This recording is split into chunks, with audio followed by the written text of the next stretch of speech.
Fog Wrestling back again with a 3R extravaganza. Oh yeah, I thought I'd try this. I mean, of course we review the old wrestling, but this video is simply 3 hours of WWE in the month of April in 2003. Alright, we have got SmackDown, then Raw, SmackDown Raw, SmackDown Raw, SmackDown Backlash, and then I believe we have one more edition of Monday Night Raw. So strap in. What you've got to look forward to is that we have got Big Match John going against Brock Lesnar for the WWE title. We've got a SmackDown tournament to talk about. 16 men, all button for that World Heavyweight Championship, well, WWE title opportunity. Sorry. Then over on Raw, what have you got? I'll tell you what you've got. You've got Goldberg against The Rock. Does that not get the blood pumping? Then you've also got the return of Kevin Nash. Kevin Nash, Shawn Michaels, Booker T against Jericho, Triple H and Ric Flair. Is that no great, folks? Does that not get the blood pumping? Gets my blood pumping. So strap in. We're kicking off here with a big, massive SmackDown. Hogan and McMahon, can he claim about it? Can he get it about it? God damn it, Hogan, I hate you. Get out of my life. A McMahon never loses. Welcome back to Fog Wrestling. It is the SmackDown. After WrestleMania, we get McMahon, we get Hogan. Do we get any of the two guys that contest at the Mania 19 main event? No. Let more of that to come though, because we have to kick off where we always kick off. We go through the Velocity tapings. Chavo Guerrero defeated Shannon Moore. I want more. Tajiri defeated Buddy Wayne. Johnny Stamboli and Chuck Palumbo defeated Tony Cassini and Havoc, while Cruiserweight Champion Matt Hardy defeated Sho Funaki. What great 4 matches. Any of these 4 could literally main event Mania 41. But we begin the show with Mania 19, the same repackaged, I was going to say garbage, but I mean it's Crack Addict 5-minute recap of Mania 19. It's not really garbage, but here, I guess during these times, people watched Raw, and some people just watch SmackDown, so you need it to show it again. Yeah, I think that's what it is. I mean, we always hear that some people were actually Team Raw, some people were Team SmackDown. I mean, I think both shows were certainly good enough that you'd watch them both, but I mean, it did actually genuinely feel like there was a rivalry going, and maybe some people consider that, like, if they were watching the other show, it was almost like they were supporting the other team. I wouldn't quite go that far, but I mean, I wouldn't be surprised if that's how some people felt. Yeah, but I tell you what, the rivalry, who's got the best GM? It's obviously Eric Bischoff, but Steph McMahon kicks off this show, puts over Mania, says that the two guys here are not going to appear. Brock Lesnar, he's not here. He will not be appearing tonight. Kurt Angle, on the other hand, he will not be appearing for 2 months. He's out. Hamstring and neck injury. Brock obviously landed in his head last night. Severe concussion. But she announces that that is the price that every wrestler pays trying to get the WWE title. But tonight there's going to be a tournament. A lot of guys. You've got Taker, Cena, Mysterio, Benoit, Guerrero, Rhino, Big Show, A-Train. I think that's pretty much everybody in it. So looking forward to the tournament. But it's like Stephanie McMahon comes out. She's just not Bischoff. Never will be. And it's like never has been, never will be. Yeah, she cuts this promo, and I don't know about the vibes I get is that she honestly just couldn't wait to wrap this up and get backstage behind the curtain. See, when Bischoff talks, I feel like the guy could speak all night. But obviously he can't do that. No, obviously he can't speak all night because it would be a 2-hour show with just Eric Bischoff. But no, 100%. I just think Stephanie McMahon's just nowhere, when she ain't nowhere near the level of Bischoff, and it's just another reason why I prefer Raw to SmackDown. Maybe when SmackDown gets Heyman and, you know, Kurt Angle, that will be a definite, a better side of it, but she just doesn't even appear as much as Bischoff. Bischoff feels like an integral part to SmackDown. Stephanie doesn't really feel the same over on SmackDown that Bischoff feels to Raw. But anyway, tournament match number 1, Undertaker against Rey Mysterio. The winner will face Eddie Guerrero or John Cena. Undertaker wins with a last ride. I thought this was a very good match for what it was. It was like 5 minutes long. Rey goes for 619, goes for the Hurricane Rana. Undertaker catches it, slams him down. Last ride. Taker absolutely squishes him like a bug into the mat. Picks him up though.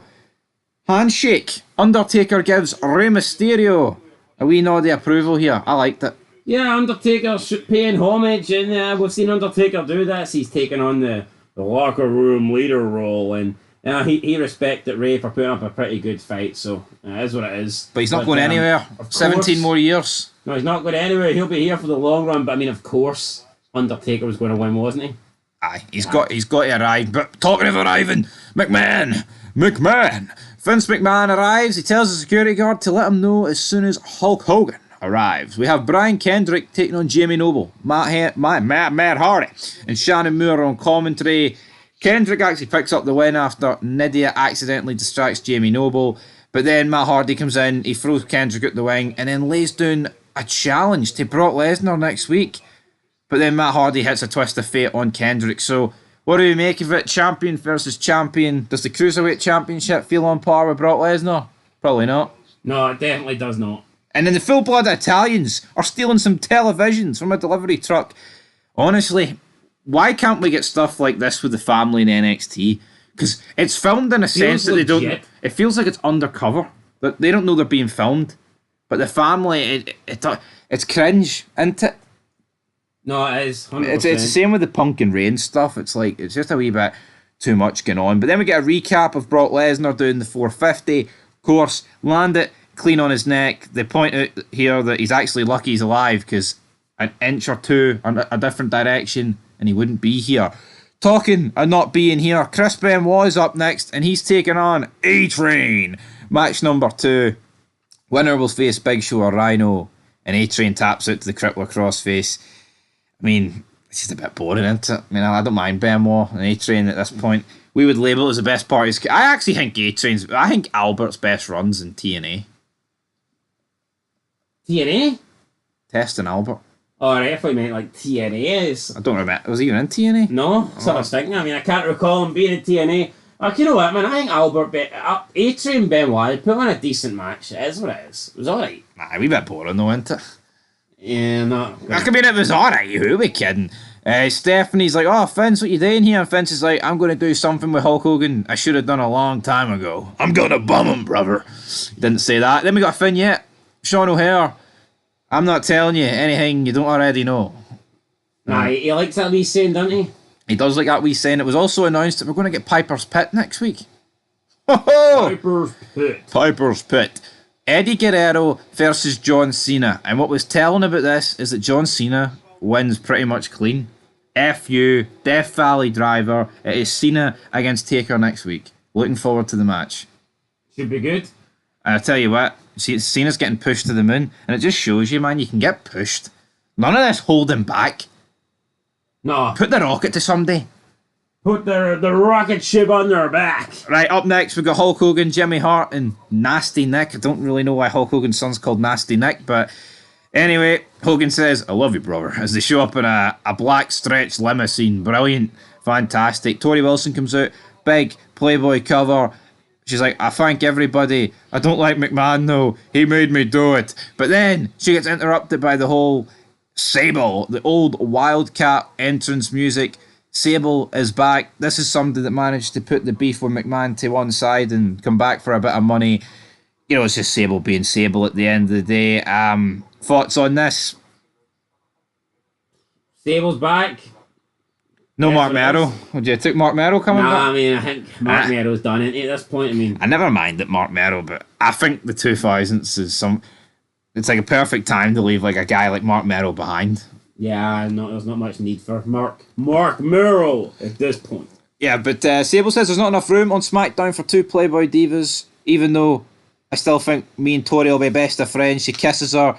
What about Sable? What about Tori? They're both marking out there. Absolutely. Up next, though, we hear Kurt Angle's dun dun dun dun dun dun dun dun dun dun dun dun dun. But yeah, the hype dies once you actually see 2 Hoorut guys come out and it's no Kurt. No, you quickly lose interest. Alright, the interest is out the window. You know what? I actually thought it was a pretty good match with Funaki and Tajiri, but the reality is, I mean, they're not going to fucking beat Team Angle, are they? Charlie Haas makes him tap out with the... What do you make of this? The Haas of Pain? Decent name for a finishing move. Just don't really care. Yeah, they win, but I tell you what, Funaki and Tajiri, decent wee team. Cena is then leaving. Josh Matthews like, what do you make about taking on Undertaker next week? He's like, oh, you know, dead man. I'm going to hit him round the head with a bedpan. I'm going to go over the Undertaker. Wah, wah, wah, wah. And they just like, it's like, yeah, that's some good. Right, I actually think this was the best part of the. Well, actually, no, McMahon Hogan, but this was good. Right, Undertaker sitting drinking coffee. You've got the FBI like, right, we need to sit down with the dead man. They sit down, Soprano style. Taker's like, you know what? I'm taking everything you're saying. I appreciate it. You came to me like men.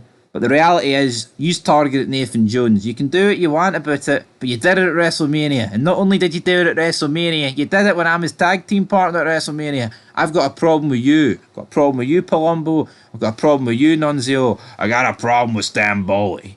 Alright? And then Nunzio's like, well, you know what? We've got no choice then.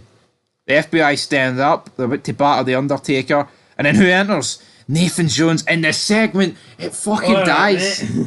Alright, mate. I can't even do the accent. No, I just lost it. Fuck.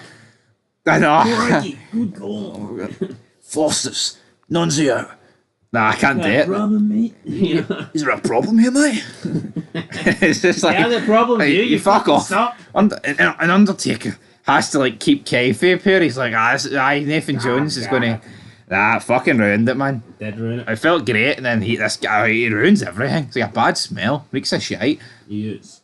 But then, speaking of shite, we have got the Big Show against Rhino, but Rhino wins via DQ because A-Tray runs in and causes a DQ. What the fuck was going on? I actually don't know what was going on. Like, it was a bit mental. No, it was mental because why is Big Show not pissed off that A-Train's costing the match?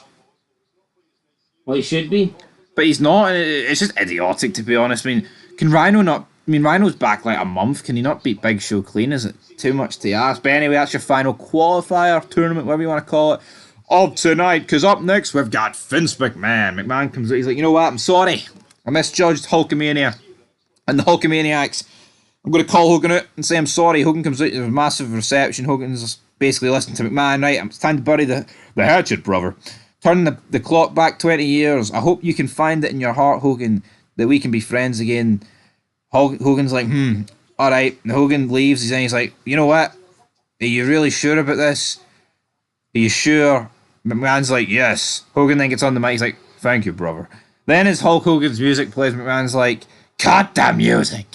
Thank you, Hulk Hogan, for all the memories. But that's it. That's all that's left. The memories. A McMahon, Mr. McMahon, never loses. He's like, I'm going to pay you to stay at home. Hulkamania dies tonight. I'm going to deny the Hulkamaniacs the privilege of seeing Hulk Hogan. You're going to rot on the sidelines while sitting at your contract. I love the fact that McMahon is portraying himself as such a bastard heel by doing this, when it's like, this is literally what all WCW guys did at the end. For the past 2 years, that's all they've done. So, kind of funny. And then Torma. McMahon's like, if you want a piece of me, Hogan, then you can meet me in the parking lot. So McMahon goes to the parking lot. Hogan's acting like a goofball. Here it is, but it is. The guy's mannerisms are stuck in the 80s. He leaves. And then a bunch of police officers turn up. McMahon's like, yeah, leave, you bastard. I fucking hate you. Hogan, screw you. Get out of my life. And then, like, McMahon, I don't know if you noticed this, he actually put the boot through Jimmy Hart and Nasty Nick. He booted Nick Hogan in the arse. He booted him into the back seat of the limo, and then Hogan gets in, and McMahon just opens the boot of the limo and starts grabbing all these duffel bags and fucking them in the back. Get out of my life. And then he starts booting the back of the limo. And as the show goes off the air, he screams, McMahon never loses. McMahon's the man. This is a great end to this feud, because Hogan won the match, but I feel like McMahon won the war. Definitely. And that is where we're ending SmackDown. I thought it was good, but no Brock or no Angle hurt it. It is what it is. I'll give it a 6 out of 10. I think a 6 is fair. Yeah, no Brock, no Kurt. We did get McMahon Hogan there at the end. It was good. And we got a tournament, which was alright. It's not over yet. Early rounds, the tournament is always a bit weaker to the later rounds. Yep. Bit strange. I think it's Rhino and Benoit next week. Cena Taker. Yeah, we'll see who advances, but you know what? I'll get a 7. I think it'll be Cena Benoit. Well, I know it's Cena guaranteed, but well, I'm gonna give it a 7.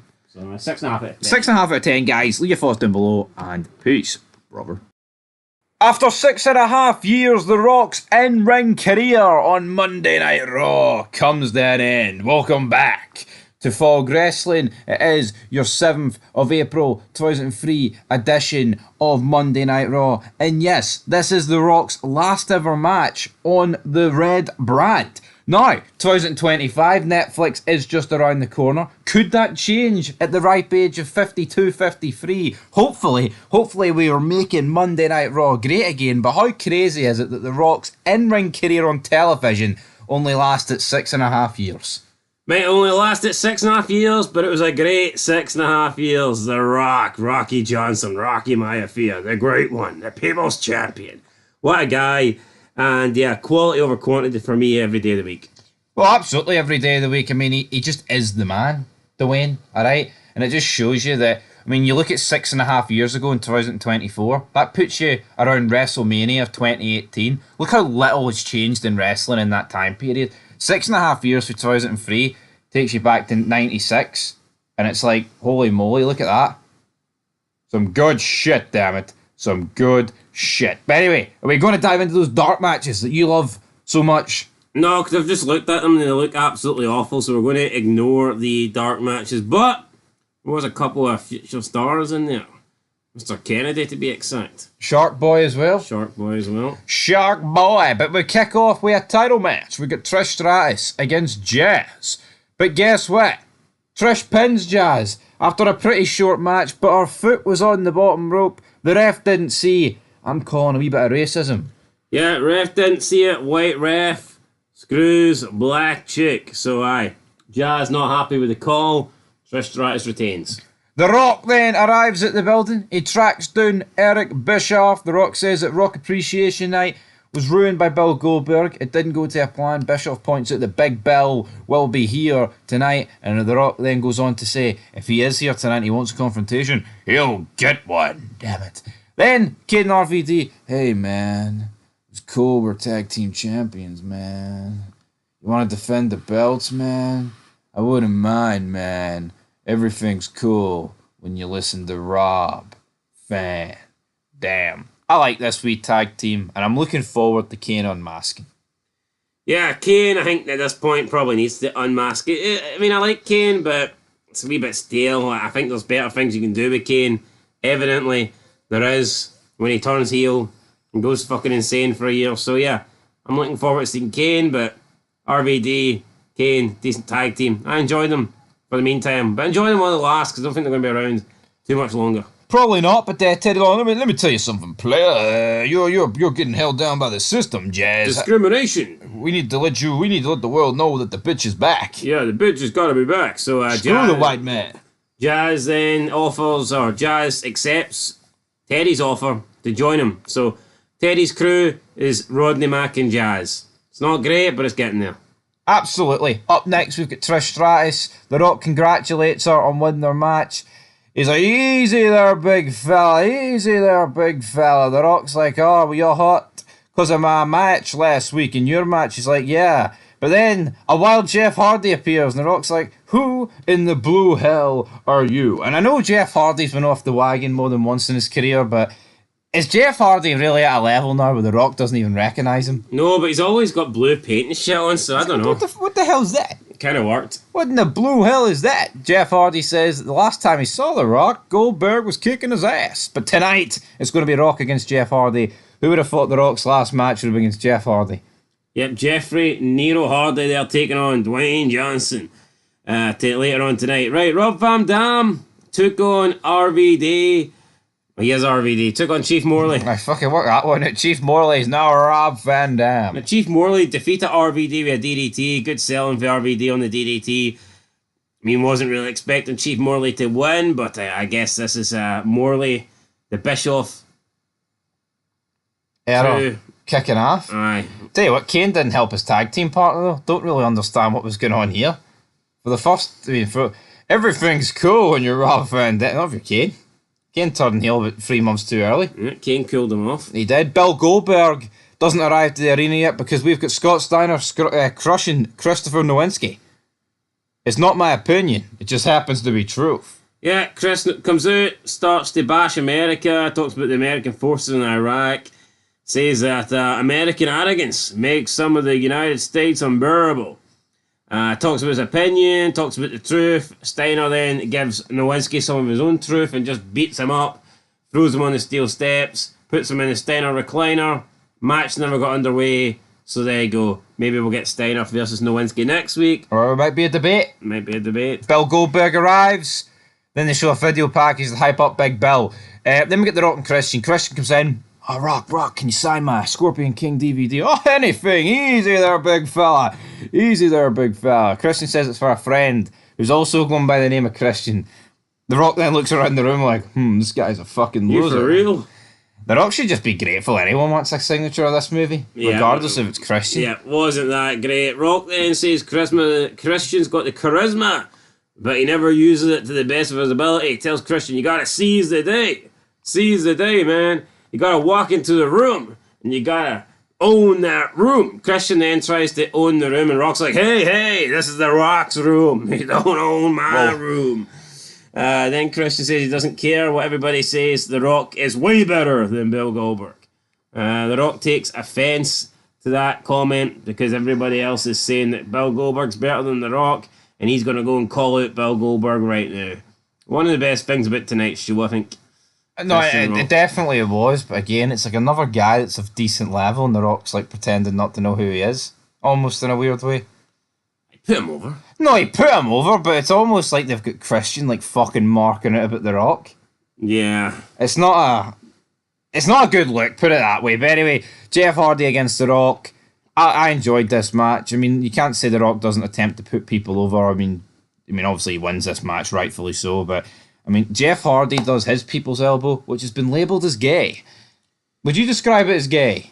No, I don't know why that is, to be honest. I don't know why it's been labelled as gay, but here the match was definitely fine. The Rock picks up the 1, 2, 3. He then grabs the microphone. Bill Goldberg comes on. Just bring it, bitch. Goldberg then comes out. Da-na-na-na, da-na-na. Do you want to go one-on-one with the great one? And the Rock's like, nah. Leaves. Christian then jumps in. Tries to jump Big Goldberg, but Goldberg's like, no. Spears Christian at his boots. The Rock then enters the ring, and then Goldberg turns around. So he hightails. You're next. And Rock's like, no, he doesn't want any part of that. Rock's out of there. Rock's not next. Terry tries to grab an interview with Dwayne, and he's like, no, because I don't want to face Bill Goldberg. And then just leaves. Yeah, that's his big reason, because. Yeah, I mean, pretty sad, like, that, that's The Rock done. And that is Dwayne done. His last ever match on Raw. And that's the last time we'll see him till probably next week, to be fair. At least he picked up a win over Jeff Hardy, but it is what it is. Right, up next, Kane, handicap match versus the Dudleys. Dudleys pinned Kane after a big Dudley death drop. Then after the match, they attempted to get the tables. RVD ran out, made the save. Chief Morley came down, hits the money shot on RVD. Then Lance Storm hit a Fandaminator on RVD off the top rope, and then the Dudleys give Kane another 3D. So 4-on-2 beatdown. Kane and RVD getting their asses handed to them tonight. Both guys lost their respective matches, and then both guys got beat up. So yeah, is the tag team titles of RVD and Kane in jeopardy? Maybe. Anyway, backstage, it's time for Goldust, and Test is getting on Goldust's case for telling on him last week. Test says that Stacey hasn't given him any all week, and he's going crazy. He needs some of that Tori Wilson. Test says he's going to bring Stacey to Goldust so he can get the record straight. He does absolutely not nothing straight about Goldust. No, nothing straight about Goldust, bro. He's like, come on, Goldie, tell him how I've never even seen Playboy. He's like, yeah, he's never seen it. It was my copy. His copy's throwback. Test says he's never even seen a Playboy. Goldust spazzes out, and he blurts out that Test has a Playboy in the travel bag. Stacey looks and finds a Goldberg WWE magazine. And Goldust is like, fake cover. And then Stacey opens up the cover, and it turns out to be Tori Wilson on the front page. So it's Goldberg with Tori Wilson behind him. Stacey, not too happy, just throws the book away. Tess can't believe it once again. Goldust has screwed him. And Tess doesn't want it screwed by Goldust. You know what though? It's like people always bang about they're wrestlers, they're not actors. Is the acting here fucking phenomenal? No, but it's funny, it's banter, it's light-hearted. Hell, if you do this every show, man, you're going to get cheap pops out of me. You know what I mean? I don't understand why that we can't get this funny stuff in wrestling. Probably because it's for fucking nerds these days, man, and that's pretty much it. Plus, could the roster? I don't know what's there anymore. There's not many people on roster like Goldust. No, definitely not. But I tell you what, there's not many people like Stone Cold Steve Austin. His music hits, but then it's Bischoff in the pickup truck. Who would have guessed it? He's back. Probably me, because you could see it was Bischoff through the window. Yeah, definitely didn't look like a big guy. It was funny though. I think you JR just beforehand. It's like, Eric Bischoff, you're a no good, lousy bastard. I'm gonna go on record here and call you a bastard. So yeah. You lousy, no good son of a bitch. Bischoff then tells JR to come and say something to his face. JR gets out of his chair, says, "What I said, I meant every damn word of it." And then JR tells Bischoff to take his job and shove it because I quit. Bischoff's like, "You can't quit, JR, because you're fired. Your ass is fired." So JR walks out, and then that means we get the coach, which not too happy about, but I mean, it is what it is. Yeah, this was good. I enjoyed this, but yeah, you're right. I mean, I actually like the coach, and I think the three-man team will be good, but you can't beat a bit of fucking JR, I like the coach, but not at the expense of JR. Absolutely not. Up next, we've got Goldust against Stevie Richards. This was weird because Richards telling Victoria to get the chair, or a chair, and then she's like, no, because I can't find the bell. What was this all about? I thought this was very weird. Belt? No, she said bell. Nah, she was looking for her belt. She said bell. I actually remember this, and not just because of whatever things might be written. She definitely said bell. Well, I'm pretty sure she said belt because she's not got the belt anymore and she's going crazy, thinking that she's still the champ. Well, see, that would make sense. Yeah, well, that's what she said, belt. I'm 97% sure she said bell. Belt. Maybe my bell's been wrong, but I tell you what, Goldust beats Richards. Correct decision. Stevie Richards, is there a future for him in this business? The Stevie kick? I mean, come on. I'll show you. You'll see. Future as a jobber, maybe, right? Then we get Ric Flair, Triple H, Chris Jericho backstage. Flair tells Rick... Flair is Rick, damn it. Flair tells Rick, get the fuck out of here. You're going to take out Booker T and Shawn Michaels. Are kind of posing off. The muscles, the baby oil's flowing. Ric Flair then does a wee dance like Arthur Mitchell outside his wee fucking, pedo fan. And then, fades to black. Then we get a vignette from René Dupuis and Sylvain Grenier. Oh, you Americanos, you don't like the fact that we eat snails and do our weird shit because we are French and we wave our white flags. Look at Americans though. I mean, back in this era, man, they were like, fucking, let's just go batter the shit out of Saddam Hussein. The French have always been weak. They have been. These two can whip out the heel French gimmick, but I don't think a heel French gimmick has legs in any capacity. Like, see, like, the heel German or, like, the heel Eastern European, it's like, a big, strong man. See French. Russian. See the French. I always just view them as these guys wearing, like, the striped white and blue shirt with, like, the pish, mustache, a big bit of cheese and baguette with some wee fucking hat on them. La Resistance, the Resistance. They have no resistance. No, but you know what I mean, though? It's like the Spanish. Oh, the Spanish Armada. The Germans. The British. Like you said, the Russians. Yeah, I don't really recall. I don't really think of the French as these badasses. It's like when you think, like, even Nathan Jones being from, like, this hard nut for Australia, or like Amos in recent times, like, this big bastard for Nigeria, like Overlord. You can buy it, but the French? What the fuck have the French ever done? Oui, bonjour, hello. It's like it would be like billing fucking Big Daddy Fee from the Philippines. It's like, hold on here, they're all 5'3". Doesn't make any sense. Yeah, I don't think we're going to get any Filipino heels anytime soon. But main event time, Triple H and Jericho, with Flair taking on Booker T and Shawn Michaels. Decent match, to be honest. Booker T, though, gets the win on Triple H. I don't know, it felt very abrupt, very weird. Booker T getting the victory on the champion, and I get it. I mean, he beat Triple H, didn't he, on heading into Mania? No, he did. He beat him again, and it's like... Triple H just gave Booker T 2 wins, but I didn't give him the one that mattered. No, he didn't. During the match, we saw a black limousine pull up. We're kind of wondering, right, who could this be? But as you say, you just got a big brawl at the end. These two are getting battered, handcuffs, you've got chairs, you've got everything. There's a hurricane coming through. Well, it certainly wasn't Hurricane getting to the limo because he flies, so he doesn't need to travel by car. No, Hurricane attempted to come down and help Michaels and Booker T after they were getting battered. Michaels was tied to the ring ropes. Hurricane couldn't make the save. But then Kevin Nash, Diesel comes out. He strolls down to the ring, takes out Flair, takes out Jericho, but Triple H escapes. Nash then hits a jackknife on Jericho. Triple H is back in the ring with a sledgehammer, but Nash has got a chair. And we have a Triple H and Kevin Nash stare down. And then Nate tells Triple H to fight another day. Triple H drops the sledgehammer and he retreats for the ring, and that's it.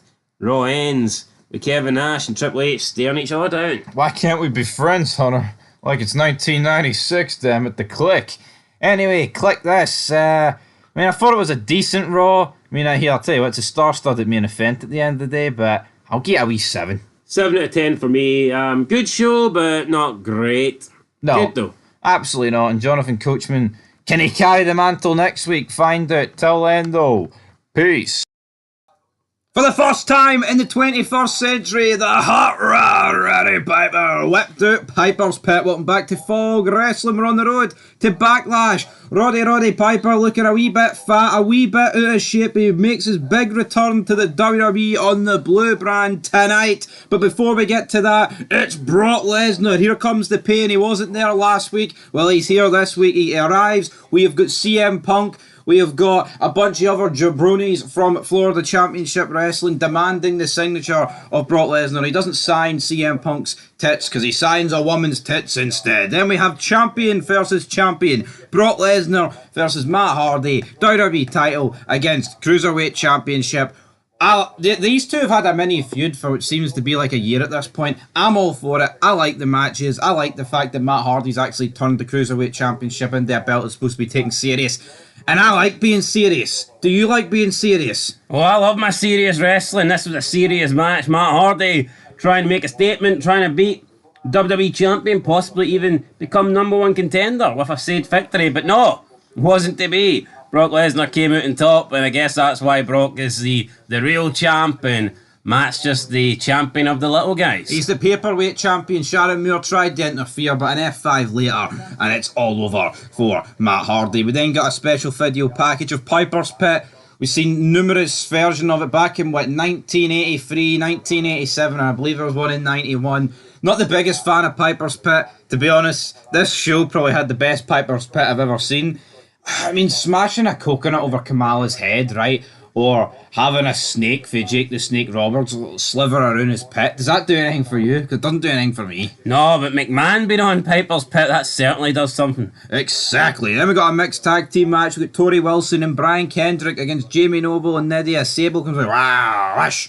Comes out, sits down, watches the match. It was never going to be a wrestling clinic, but I tell you what, as mixed tag matches go, I think this period of wrestling did them the best. Agreed. It wasn't like phony shit like today where it was awkward, people waiting around, waiting to get tagged. Oh wait, you're in the ring, I can't attack you, I can't go after you because you're a woman. Everything just seemed to flow better, and we actually had interactions between all 4 members of each team, and to me that's better. Seeing you've got these mixed tags where the men can only fight the men, and what's the fucking point of them? Like, seriously, why not just have 2 singles matches? I personally don't get it. It makes no difference. Tag team wrestling, you're supposed to work as a team. If you can't do anything to 50% of your opponents, then you can't really work as a team. No, I totally agree. And the problem with modern wrestling is when you're right, it's when half of them can't work against each other. It's a pathetic look, right? And you know what? It's not even the fact they can't work against each other, it's the way they go around it. It's awful. Like, the guys just stand there and do nothing. Like, why not make it look like they're going to do something, but then they don't? But no, they don't. But I tell you what, Toria hit Nydia with a spinning DDT. As Sable applauded for ringside as she... Toria defeated Nydia. But I tell you what, guys, up next, the mic quality went down the drain. It was a backstage promo. Brock Lesnar, Chris Benoit and Rhino. What do they all have in common? Nope, they're not all murderers. Yes, they all are pish on the mic. Well, I don't know. Maybe Brock Lesnar could have been a murderer in a different lifetime. Definitely could I have think if been. he pissed them off, like he certainly could. Do a Tonight's bit of the night. damage to you. And a gore definitely could kill someone, but in all seriousness, this one was a sore one. Forget about gore, sore. You know, when Brock is the best guy comfortably on the mic in a promo, you've got to question who else is in it, man. Pretty much, though, Benoit's like, congratulations, Brock. You're the one true warrior. Then Rhino's like, it's going to be me or you, Benoit. Take on him on in the tournament. And it's just like, both of you are going to battle it. You are both sore, but you are soon going to find out the real definition of here comes the pain. It was alright, but you can definitely see who's got the talkers when it comes between Raw and SmackDown in 2003. I mean, no, this was just a Nathan Jones appearance away from a fucking disaster. Yeah, I mean, SmackDown's got the wrestlers, Raw's got the entertainers. They do. And speaking of wrestling, we got Chris Benoit versus Rhino. The winner will take on the winner of Cena and Undertaker later on tonight, and obviously that match will be next week. But this is a very good match between Benoit and Rhino. Two different styles. You know what? I like Rhino, and it's a shame that he missed like so much of. I think he's missed like the last 18 months. Obviously, he got fired quite weirdly after Invasion 2001 around that time. But obviously, kayfabe fired him because he was injured. It was a broken neck. He's back. Benoit then, weirdly as fate suggests, suffers the exact same injury, but Benoit returned in a wee bit less of time.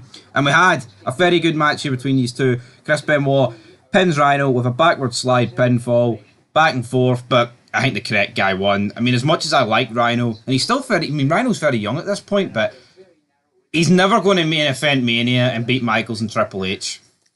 Well, he doesn't have to. All he has to do is qualify. All he has to do is advance to the next round. I mean, no, he doesn't. But I can see why Benoit and Guerrero got their Mania matches. It's like, as much as I like Rhino, he's not quite the guy that can win the world title. Yeah, but this isn't for Mania. This is a SmackDown. No, I know it's not, but I think the correct guy went over here. I don't know. I think Rhino's capable of losing to John Cena in a final, but it is what it is. Right. Yeah. Up next, we've got Tori Wilson. She is showering. In comes Sable. She's like, "Oh, you did pretty well in your match tonight, Tori," and then takes the tile away. The heel maneuver here. Leaves Tori. I mean, I think a lot of guys would have thought it was a face maneuver, to be fair. Aye, a face maneuver. I don't think many people's booing Tori's Sable's decision to steal Tori's towel. It was the most babyface maneuver I've ever seen since Big John Cena whipped out the heel turn. It's the new Hulk Hogan. The new Hulk Hogan, brother. But I wonder if Tori Wilson's got any resentment towards all this the men are running wild.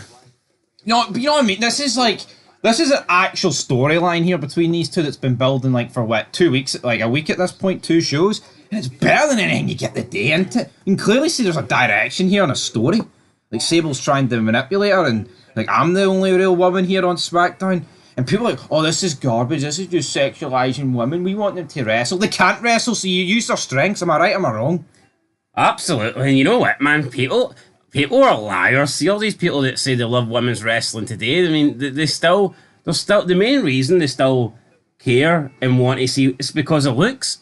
It is what it is. See all these people that you've seen Stephanie Fakir coming in and Julia coming in, and people only like them because they're attractive. They don't like them because of their wrestling ability. They really don't. See if those two look like Shayna Baszler, nobody would care. But anyway, I care about 2003, so I'm not going to talk about 2024. No, because it's absolutely awful, but because Sable took the tile, she forced Tori to walk across the room topless and get the tile on that way. Did Vince McMahon book it? Probably, but you know what? It was some good shit. Where was the cameras? Where was the cameras? Well, I'll tell you what, the cameras are pointing. What the FU is it? The hidden cameras? The FU, that's what we needed here, but we didn't quite get it. But Vince McMahon... Yeah, I think McMahon probably had his own hidden camera. Oh, fuck, aye, absolutely. McMahon, though, the cameras are on him. Piper's Pit is being set up. He says he's feeling quite happy because he eliminated and he terminated Hulkamania last week. Then he introduces... Hey, McMahon, it's no Royal Rumble cam, dude. Roddy Piper. Yeah, I battered that bastard. That old bastard. And then what I think proceeds here next is probably a shoot between Piper and McMahon. Yeah, it was like half shoot, wasn't it? Half kayfabe, but it was a good shoot. It wasn't like, oh, I'm a better wrestler than you, or something like that, or oh, your wife does this, or oh, pipe bomb, or you wear your wife's clothing, or any of that shit that somebody would say at Seth Rollins. This was like pure fucking real digs at each other. talking about their personal, well, more so Roddy, I think. McMahon's basically calling him fat. Yeah. I mean, McMahon's like, I made Piper, and then Piper's like, I didn't make Piper. Piper made Piper. Your daddy's money made you, McMahon. So sit down. McMahon's like, look at that belly. What's a Scotsman keep under his kilt? It's a beer belly. Your past was a long time ago, brother. Piper then tells McMahon that he did create Hulkamania. And then he looks at the camera and is like, he did it. So they basically agree on their hatred for Hogan. But so it's like weird though. What is Piper supposed to be here? A tweener?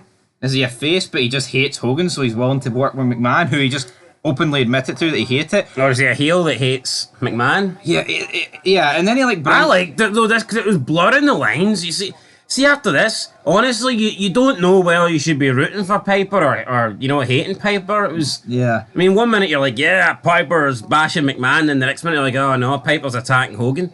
I thought it was good. Yeah, I enjoyed it. Piper brings up McMahon started out as a failed rock and roll promoter. Then he did the World Bodybuilding Federation, You know then what? the XFL. Yeah, but just basically bringing up all McMahon's failures. The only one he didn't fail was the one your daddy made. But this, outside of the Hogan McMahon promo for a couple of weeks ago, I think this was the best thing on SmackDown in a long time. And it might have even been better than that McMahon Hogan thing. No, I agree. Totally agree. I mean, I'm talking months. I think this is the best thing we've seen in months. I think this had better substance, but I think the other one had like more passion. Aye. But here, it just shows you, see, blurring the lines can be done so well if executed No, but how right. interesting is this, and not somebody saying, oh, tonight we'll hear from this person, or the ring announcer, please welcome Seth Rollins, or... Kira Tosawa's walking into the arena with his duffel bag with size 4 goodies. It's just fucking shite. Look at wrestling today when the wrestlers go back and forward, man. How boring is it? And it's the most basic. They wait for their cue, and then the other guy waits for his See cue. this, man, you've got, it feels like a legit real argument. You've got people arguing over, stepping out, cutting each other off. You're a son of a bitch. It takes a son of a bitch to know a son of a bitch, McMahon. No, honestly, man, see when people watch this, or when they watch that McMahon Hogan promo from a few weeks, how can you watch them and then have the audacity to say, oh, the Triple H era's better, Triple H's a better booker than McMahon, or... And I get it, you can say, oh, well, McMahon doesn't... But it's not about who booked the segments or who put... It's about the era that they're in. McMahon's in charge of this era. Look at the era Triple H is in charge of. One's fucking great, one's fucking shite, you know? And it's quite that simple. But McMahon leaves. Rikishi then comes out kind of dressed like he was in 2000. I'm a bad man. He comes out with a coconut. I'm a big ass. What's he going to do with the coconut? Yeah, so obviously we know the story. Piper smashed the coconut over the head of Jimmy Snuka, and Rikishi, because he is Samoan, and I mean Snuka is some sort of Samoan.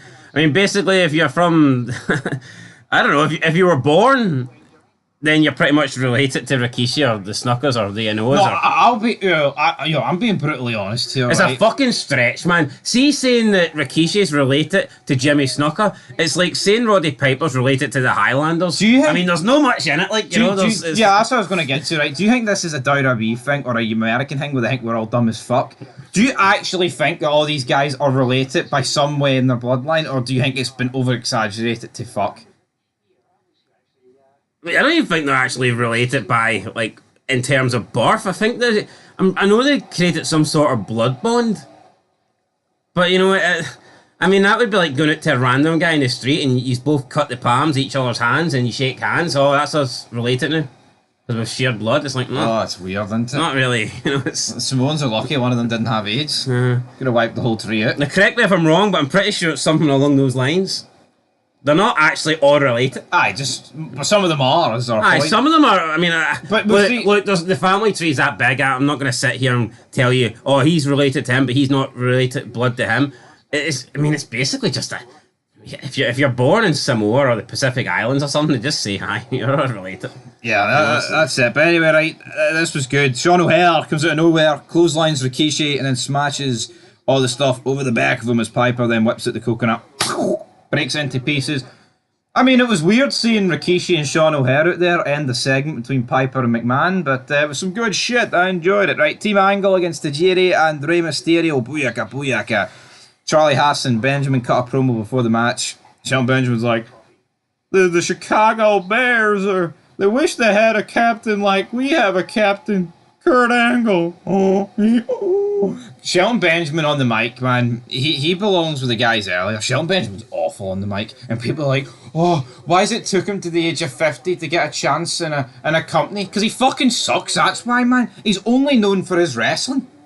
Yeah, and he is a good wrestler. I'm not going to sit here.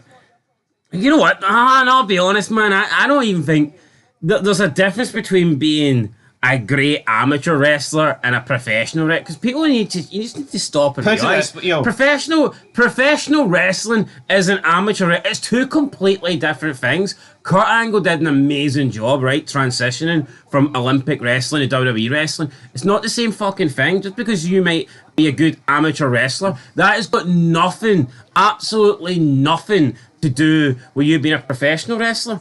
It just doesn't.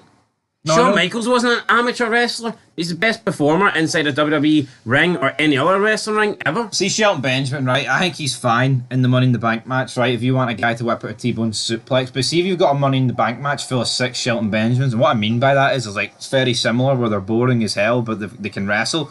That's what you've got in modern day wrestling. You need stars and you need guys that can talk, and for him, he ain't that. And neither's Charlie Haas, but Rey Mysterio actually picks up the victory here for him and Tajiri. And you know what? This has actually dampened SmackDown for me, because every time now you hear that Kurt Angle music, you just don't know whether to get excited or not. Yeah. Normally when you hear Angle's music, you're like, right, things are about to get good. See, when you hear the music now, your first thought is, right, is it actually going to be Angle, or is it going to be those two guys that are weighing him down? Yeah, he needs to come back soon. But honestly, one of the most overrated factions I've ever seen. No, absolutely. Interview though, Josh Matthews interviews the dead man. Undertaker is here. And Cena says, he showed a lack of respect, boy, and tonight I'm going to wrap this chain around his throat and choke it out of him. Then, alright, the scariest thing on the show, right, this would make Undertaker quiver in his boots. Nathan Jones' in-ring debut against Bill DeMott. Yeah, I didn't have much hopes for this match when I seen that it was happening. Nathan Jones, who's his opponent going to be? It's Bill DeMott. I was like, right, okay, match really did suck. There was just nothing there. You know what? I don't get it, man. Like, Bill DeMott, I feel, was actually pushed for a wee bit over the last 3 months. And I'm not saying Nathan Jones shouldn't be beating Bill DeMott, but I wouldn't have gave Bill DeMott to Nathan Jones first. You could have had Nathan Jones beat a couple of cruiserweight guys and then have a step up in competition. I think they dropped the ball here. Normally they're pretty good with debuts, but I don't know if Bill DeMott was the right guy. Although I guess you could argue it's more impressive. You say they're normally pretty good with debuts. Could it just be that this guy is absolutely abysmal and it doesn't matter what you do with him? He is as stiff goes, man. This guy comes down to the ring, walking up. I mean, honestly, it's like he's doing his best Arnold Schwarzenegger Terminator impersonation. He just can't loosen up. No, I'm not. I just think that, I mean, personally, I wouldn't have had his debut be against Bill DeMott, but... Well, technically his debut was backstage by Chuck Palumbo in a closed door behind the locker room door match. That is true. But he's awful, right? And you know what? They've got tough enough for a reason at this point, even though I don't agree with it. I mean, he might be tough enough, but is he good enough? Absolutely fucking not. Is there a problem here, mate? Your fucking ability in the ring, your mics, he doesn't even have a look, right? Yeah, he's a big bastard who's bald, right? But it's like, this guy has... I'm even surprised they managed to cast him in The Condemned. You know why? Because it's like, how did they even get him to not look as stiff? You know what I mean? It's a movie, like... No, but it's just ridiculous. Like, how did this guy even get onto TV? And you can... there's a reason why the guy got moved onto SmackDown rather than Raw. Because it was taped. Oh, aye. You can imagine putting this guy in a live Raw match. Recipe for disaster. Like, Kurt Angle came out recently and said he didn't like the fact SmackDown was taped and he liked the jeopardy he had over on Raw. Fuck, I mean, I respect that. I genuinely believe that Kurt Angle relished when it was live. See Nathan Jones, man, his arse would have folded if it was live. And maybe that's why you look at SmackDown and that was the area of the big guys. Yeah. But anyway, guys, Nathan Jones wins. It's just some awful spots in here, but none will ever be as bad as when he came out in that match with A-Train and Big Show and his legs fell and he was sitting on the back of his heels looking up at them. That was the worst thing I've ever seen. It was just fucking atrocious. Anyway, backstage, we've got Nunzio. He files a report with the police about $1,200 being stolen. Plumbo and Stamboli point out the fact that a laptop's been stolen, also a watch, but the police are like, right, we don't really care about that. We only care about the $1,200. And they're like, we've got an idea who might have done it. So they pin it on Nathan Jones. And Nathan Jones, is there a problem here, officer? It's like, Taker didn't take it too well. is this because he's a man? He's done time down under? He'll never get rid of his rap sheet? Is there a problem here, mate? Mark Calloway, you're taking me to jail. That's probably the last time I ever seen the Taking guy. me down under. Taking me down under, mate. Down under. Lock the door. Lock the keys. Don't let him back out. Bye bye. You know what? Nathan is fun to laugh at, isn't he? Like, Yeah, but it's not what they went for. No. He's kind of just so bad. It is kind of is. Right, you get something it's so bad, but then you get something so good. I think this is match of the year on SmackDown. Easy peasy. John Cena, Taker, #1 contender, semi-final tournament match. What a match! Cena wins. You know, Cena brought a lot of offense in this match. I don't think we've ever seen before. The shoulder tackle. Yeah, I mean, Cena was showing everything, and as green as he is, I mean, see all these years. Compare Cena and Jones. I know, like all these people that say Cena can't wrestle, like. No, this is fantastic. I disagree. No, I loved this match. Like, I may have been guilty of saying that once as well at one point in time. Like, see this match here. Like, I mean, I don't think it wasn't booked like a Mania match, but fuck, this could have main evented any pay-per-view over the Mania for me. Yeah, I mean, it wasn't. It's not like it wasn't a technical classic, but it was a good wrestling match. You know, it was. I mean, Cena working the elbow that the commentators put over that Taker has put off because he doesn't want surgery yet because he wants to win the title. And Cena. They tell a story. You fucking believe. You care. Cena works the arm, and that's why he wins because he worked. Yes, he gets lucky. The FBI came out right because he needed that extra boost, and that's what Cena needs at this point. Cena shouldn't be beating Taker clean. And he doesn't beat him clean, but he worked the match and he got help from the FBI, which is the entire storyline going into this with Nathan Jones and Taker against the FBI. And look, we're talking about the FBI here. 3 jobbers, Nathan Jones, Taker, who's arguably in the worst fucking period of his career, and a green Cena, and they make it work. Because guess what? It was good back here. No, it was great. Nathan Jones isn't there to help Taker, and it becomes 4-on-1. John Cena, steel chair, bang. Gets the win, defeats Taker, moves on to the finals, the #1 contender, tournament. John Cena, young kid, new kid on the block, moving into the final, getting pushed. Great match with Undertaker. Undertaker holding his own, looking strong, taking 4 guys to beat him. Doesn't lose anything here, and obviously now it just advances the feud that he's got with the FBI. I guess we'll have to wait and see next week if Morgan Jones or Nathan Jones can get released. I see right here. We'll need to see if he can get released and help the Undertaker, or is the Undertaker going to have to go at 3-on-1 against the FBI? That's the big questions that we'll need to find out next week, and it's also a little finals match between John Cena, Benoit. Winner goes on to take Brock. So really good ending to SmackDown. John Cena already showing that he is going to be one of the next breakout stars, and well, I mean, he's probably already kind of at that point, but I mean, if you had to say to me who's going to be the next like legit main eventer, I would say John Cena from what we're seeing in 2003. Oh, absolutely. No two ways about it. He's the only guy that's anywhere up that level who's new. Yeah, absolutely. If you look at all the new, obviously Brock's already there, but I mean outside of Brock, it is John Cena. So yeah, I thought it was the best SmackDown in a while. Again, it wasn't consistently great, but there was some great stuff. I'll give it a 7. Yeah, no, I'll give it a 7 as well. You know what? I'll give it an 8. I'm gonna get an 8. 7.5 out of 10. I mean, it had the best match that we've seen this year, and arguably the best promo that we've seen this year. And I think if you can deliver both of them on the same week, then that's a good show. It's a goddamn good show. And it had some other good stuff in there. It's not like outside of those 2 things it sucked. You know, there's some other good stuff. So absolutely. 8 out of 10 for me, 7 out of 10 for you, 7.5 out of 10 combined. That's it, guys. We'll catch you in the next one, top 5 moments. Then we move on to Raw, and we are getting closer to Backlash, and I'm looking forward to it. Yes, I am indeed, but until then, peace.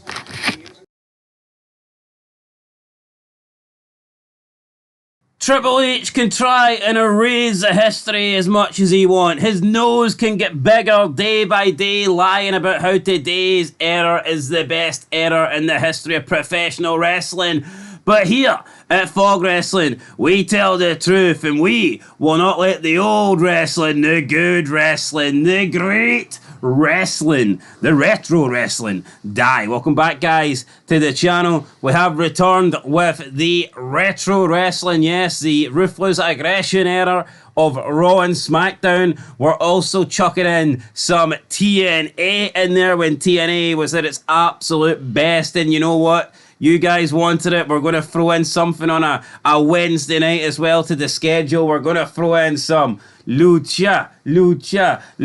Now, I wouldn't really count that as retro wrestling, but you know what?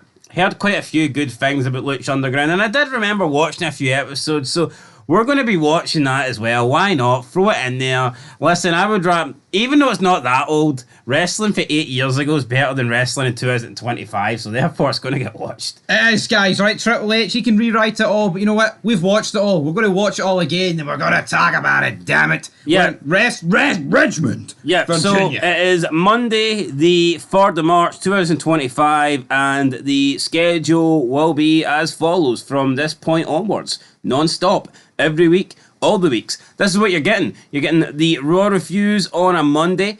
We're getting the top 5 moments from Raw on Tuesday. On Wednesday, we're not going to be reviewing ECW anymore. We're going to be giving Lucha Underground a chance. There's 4 seasons of that, so it shouldn't even take that long to review. Although I do believe a season is 52 episodes, so yeah, it's quite long, buddy. On Thursday, we have SmackDown. On Friday, we have SmackDown's top 5 moments. On Saturday, we will have TNA Impact. Cross that line, buddy, in the Impact Zone. And then on Sundays, any pay-per-views from either TNA or WWE that happen on that Sunday will be uploaded on Sunday. So that is your retro wrestling schedule going forward. So if you're sick of this current crap that Triple H and Tony Khan forces us to watch, then you can come to Fog Wrestling and you can watch it here. Now, the reason we took a break is because, let's be honest, the network moved to Netflix and they pretty much deleted all the good stuff, and it was hard to find it, but where there's a will, there's a way, and we've found a way. So with that said, let's get into Raw. We are in Richmond, Virginia. It is April 14th, 2003. 2003, as Goldust would say. WrestleMania is over, but we're on the road to Backlash. We've loaned a couple of VHS tapes for Dave Meltzer. That's how we're watching it, and that's how we're getting it on. Back when wrestling was that good, that Backlash was a great standalone pay-per-view, and you didn't have to call it WrestleMania Backlash to try and get a wee bit of hype around it. Absolutely not. Great pay-per-view, great theme song. I'm ready. See, nowadays, before we move on to the actual show, why don't they just call nowadays, see WrestleMania Backlash, why don't we just call it WrestleMania without all the stars, and it's just the mid-carders that don't get time off that remain Backlash? That's effectively what WrestleMania Backlash is now. You ain't getting The Rock, Roman Reigns. You're getting the has-beens, the mid-cards, the nabdies. And speaking of has-beens, is Kevin Nash in 2003 a has-been? I think he's borderline on it, to be honest. Would you not agree with that? Into his, nearly mid-40s at this stage, is Big Sexy. Coming out, greeting, it's Big Sexy. No JR this week. He got fired. He quit last week. Fired, quit, whatever you want to call it. He's gone. He's out of here. Big Sexy gets to the ring, basically calls out the Clique, calls out Shawn Michaels and Triple H, says, you know what? A year ago, 9 months, 10 months ago when I got injured, everything was rosy. We were all pals. But now we're not pals. I want it to be the late 90s. I want it to be the mid 90s, but it's not happening anymore. Come on, guys. Why can't we be friends? Out comes Triple H and Nash. Looks like they're going to square up to each other, but then they hug. And I'm like, what's going on? Then Nash is like, did you get my text? Triple H is like, oh, did you get my messages? Yeah. And I like this. I like the fact that you've got like a 6-man tag going into Backlash, the return of Kevin Nash. I like the fact they're kind of playing on real life relationships, but at the same time, it feels a bit pathetic, doesn't it? Yeah, Nash here crying over friendship, crying over, why can't we just be friends? You know, like he wants Michaels and Triple H to stop killing each other, which is, I mean, fair enough, but at the end of the day, they're killing each other over the world title. Nash needs to remember that. Yeah. He's living this era, oh, it's the Clique and we're all in it for each other, but at the end of the day, everybody should want to be the world champion. Kevin Nash should want to be the world champion. It's almost like, but it's borderline breaking kayfabe, because it's like, well, why didn't someone be like, oh, I've got a pal in the NWO, Nash, so why couldn't we have been pals back in 97, brother? Well, it doesn't really work that way, but Triple H points out that even if Michaels came down, got on his hands and knees and kissed his ass, he wouldn't even accept an apology. It wouldn't even lay a dent on what needs to be done. Then Shawn Michaels comes out, they get a bit face to face. Nash then splits it up, being 10 foot taller than both. Enough! And then you've got Michaels, he gives his verdict on it. He says that Triple H is a backstabbing bastard, and then Triple H is like, well, come on, Nash, look, our career skyrocketed when we left Shawn Michaels, and you know what? He's on the right path, isn't he? He's not really telling lies, because, Nash, when he was Shawn Michaels' sidekick, wasn't he? And the same with Triple H, really. Triple H was just Shawn Michaels' lackey. But you know what? As soon as he broke away from Michaels, that's when he got the success. That doesn't mean, though, that Michaels held them back. That just means that Michaels outshines them. Does it not? That's the way I feel it. See with Nash, right? Nash was pretty big and he was champion, right? While still pally with Shawn. If Triple H and Shawn Michaels if Michaels never lost his smile and did his back in, would Triple H have rose to the top like he did? I'm going to have to disagree and say no. But I think it's just simply because Shawn Michaels is better than Triple H in pretty much every single department. And this isn't Triple H getting buried here, folks. That's just the reality. Shawn Michaels is better than Triple H. And he's better than Kevin Nash as well. Yeah, that's for sure. But how's it going to go on tonight? What's going to happen? Are they going to be able to resolve their differences? But the weird thing is, it's already booked. You've got Booker T, Shawn Michaels, and Nash against...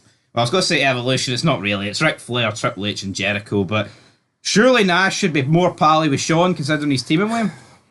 You would think so, but Triple H tells Nash to make his choice, make a decision, pick his team. Nash has already been put in Shawn Michaels' team, so looks like Nash has already had it made for him. Triple H says the difference with me is, I'll tell you to your face, Nash. You come, you stand with me, and you stand one step behind me. Nash didn't really like that. Whereas Triple H told him, you go with Shawn Michaels and he'll pretend that yous are all equal. He'll pretend that yous are all friends, but then he'll stab you in the back. So Triple H making it clear to Nash that here, if you pick me, if you come with me, there's a place for evolution for you, but it's not beside me, it's behind me. But seeing you actually look at the context, Michaels never betrayed Nash, he never betrayed Triple H. The only guy that did any form of betraying here's Triple H. He put Michaels in the balls and pedigreed him, then fucked him through a glass window. So realistically, should the only guy with a beef here not only be Shawn Michaels and Nash, but in defence of Shawn? Yeah, I'd say so. Plus, when Shawn Michaels lost his smile, and then he broke his back against Austin, Triple H kind of just took over DX, didn't he, and left Shawn hopeless to dry, backless. But you know what, Triple H, man, he's a wanker in 2025, and he's a condescending prick in 2003. And you know what? He's ripped up all the result sheets, so from now on, we're going back to pen and paper, reporting, like the nerds that we are. Ain't that right? Yeah, it's disgusting. He's literally went on all the wrestling websites and deleted the results. Aye. I'm actually flabbergasted I couldn't find anything on this Raw, but there you go. There you go. So we're living solely off memory because we believed that Triple H wouldn't have, sunk into those lows, but he did. He did, make no mistake about it. We then cut backstage. Stacey Keebler's going through, test his bag. There's a Playboy issue in there with Tori Wilson. She's not happy. Test like, what the fuck you doing, man? But up next is him against Jericho. If it was Triple H's bag, it'd probably be a picture of fucking men. Johnny Gargano. Johnny Gargano. 4 foot cut of Johnny Gargano, real life size. Aye, brilliant. It's time to play the game. Anyway, Jericho defeats Test. I think Coachman's doing a pretty good job on commentary, but you can't help but hear Coachman and think of Sunday Night Heat. He may be commentating on the main eventers, but not quite Monday Night Raw, is it? No, I couldn't help but think this. But Stacey's, appealing to the crowd here, showing her ass. Test loses due to this. Pink little thong that King pointed out. Look, Johnny, Coachy. Of course, King would go into that kind of detail. I expect nothing less for Jerry Lawler. Yeah, King said something along the lines of, if I had Stacey Keebler, I wouldn't be looking at Tori Wilson.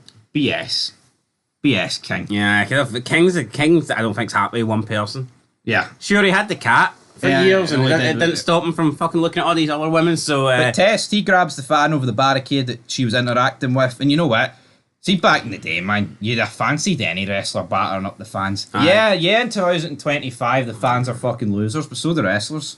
Yeah, so Stacey then cost Test the match. She gets this innocent fan beat up. Then she storms out as if Test is overreacting. But at the end of the day, I mean, she was showing her ass to the people in the crowd. But Test has been looking at Tori Wilson's ass. So, I mean, where do you draw the line? And Test has been made an ass out of because Jericho beats him. And I'm assuming that's the whole Jericho Test feud maybe put to an end. I mean, this was a good little mini feud that happened around Mania season, but didn't result in a Mania match, which of course I don't think it should. But you know, we're led to believe that there was no. I hate see wrestling now. People pretend that wrestlers are only now ever involved in like double storylines or whatnot. It never happened back in the day. Well, this is a clear example that it did. Because Jericho was feuding with Test and Shawn Michaels at the same time. Yeah. And that all interlinked to each other. Yeah, That's actually good. And now he's actually like, you know, he's feuding with like Nash and Booker T as well. While still this Test thing's kind of going on in the background. But in the background we've got Goldberg. And who interrupts him? It's his relative, apparently. It's Gold. Yeah, so we got some official saying, there's a family member here to meet you. Goldberg's like kind of intrigued because he doesn't know if he's got any family here on Raw, but he does. Goldust meets Goldberg. It was brilliant. You know, I mean, I've seen this picture of Goldberg before wearing the wig, but I never knew where it came from. And you know what? It absolutely delivered. It delivered every day of the week. I didn't think Goldberg actually had it in him to make this work. But he made it work for sure when he put the wig on. He's like, you know what, Goldie, it looks better on you than me. But if you ever do that again, I'll snap your ass in two. Then Goldust turns around and says, oh crap, I soiled my pants. Yeah, Goldust, what a freak. But what a guy. Great wee segment. Yeah. Did he shit himself or who knows what Goldust did? It could have been anything. Up next we had possibly the greatest guest commentary I've ever heard, right? It was Trish and Ivory taking on Jazz and Victoria. We've got Teddy Long on there with Jonathan Coachman and King. This is like, you know what? We can't do it justice. Fucking listen to it. White boy.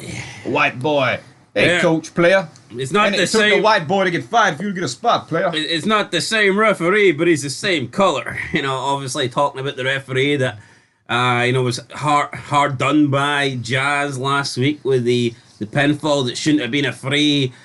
Coach was trying to say that there is no racism here, but we had Fedor point out that your ass would be on Sunday nights if it wasn't for the white boy JR, old white man, stepping down for the commentary role.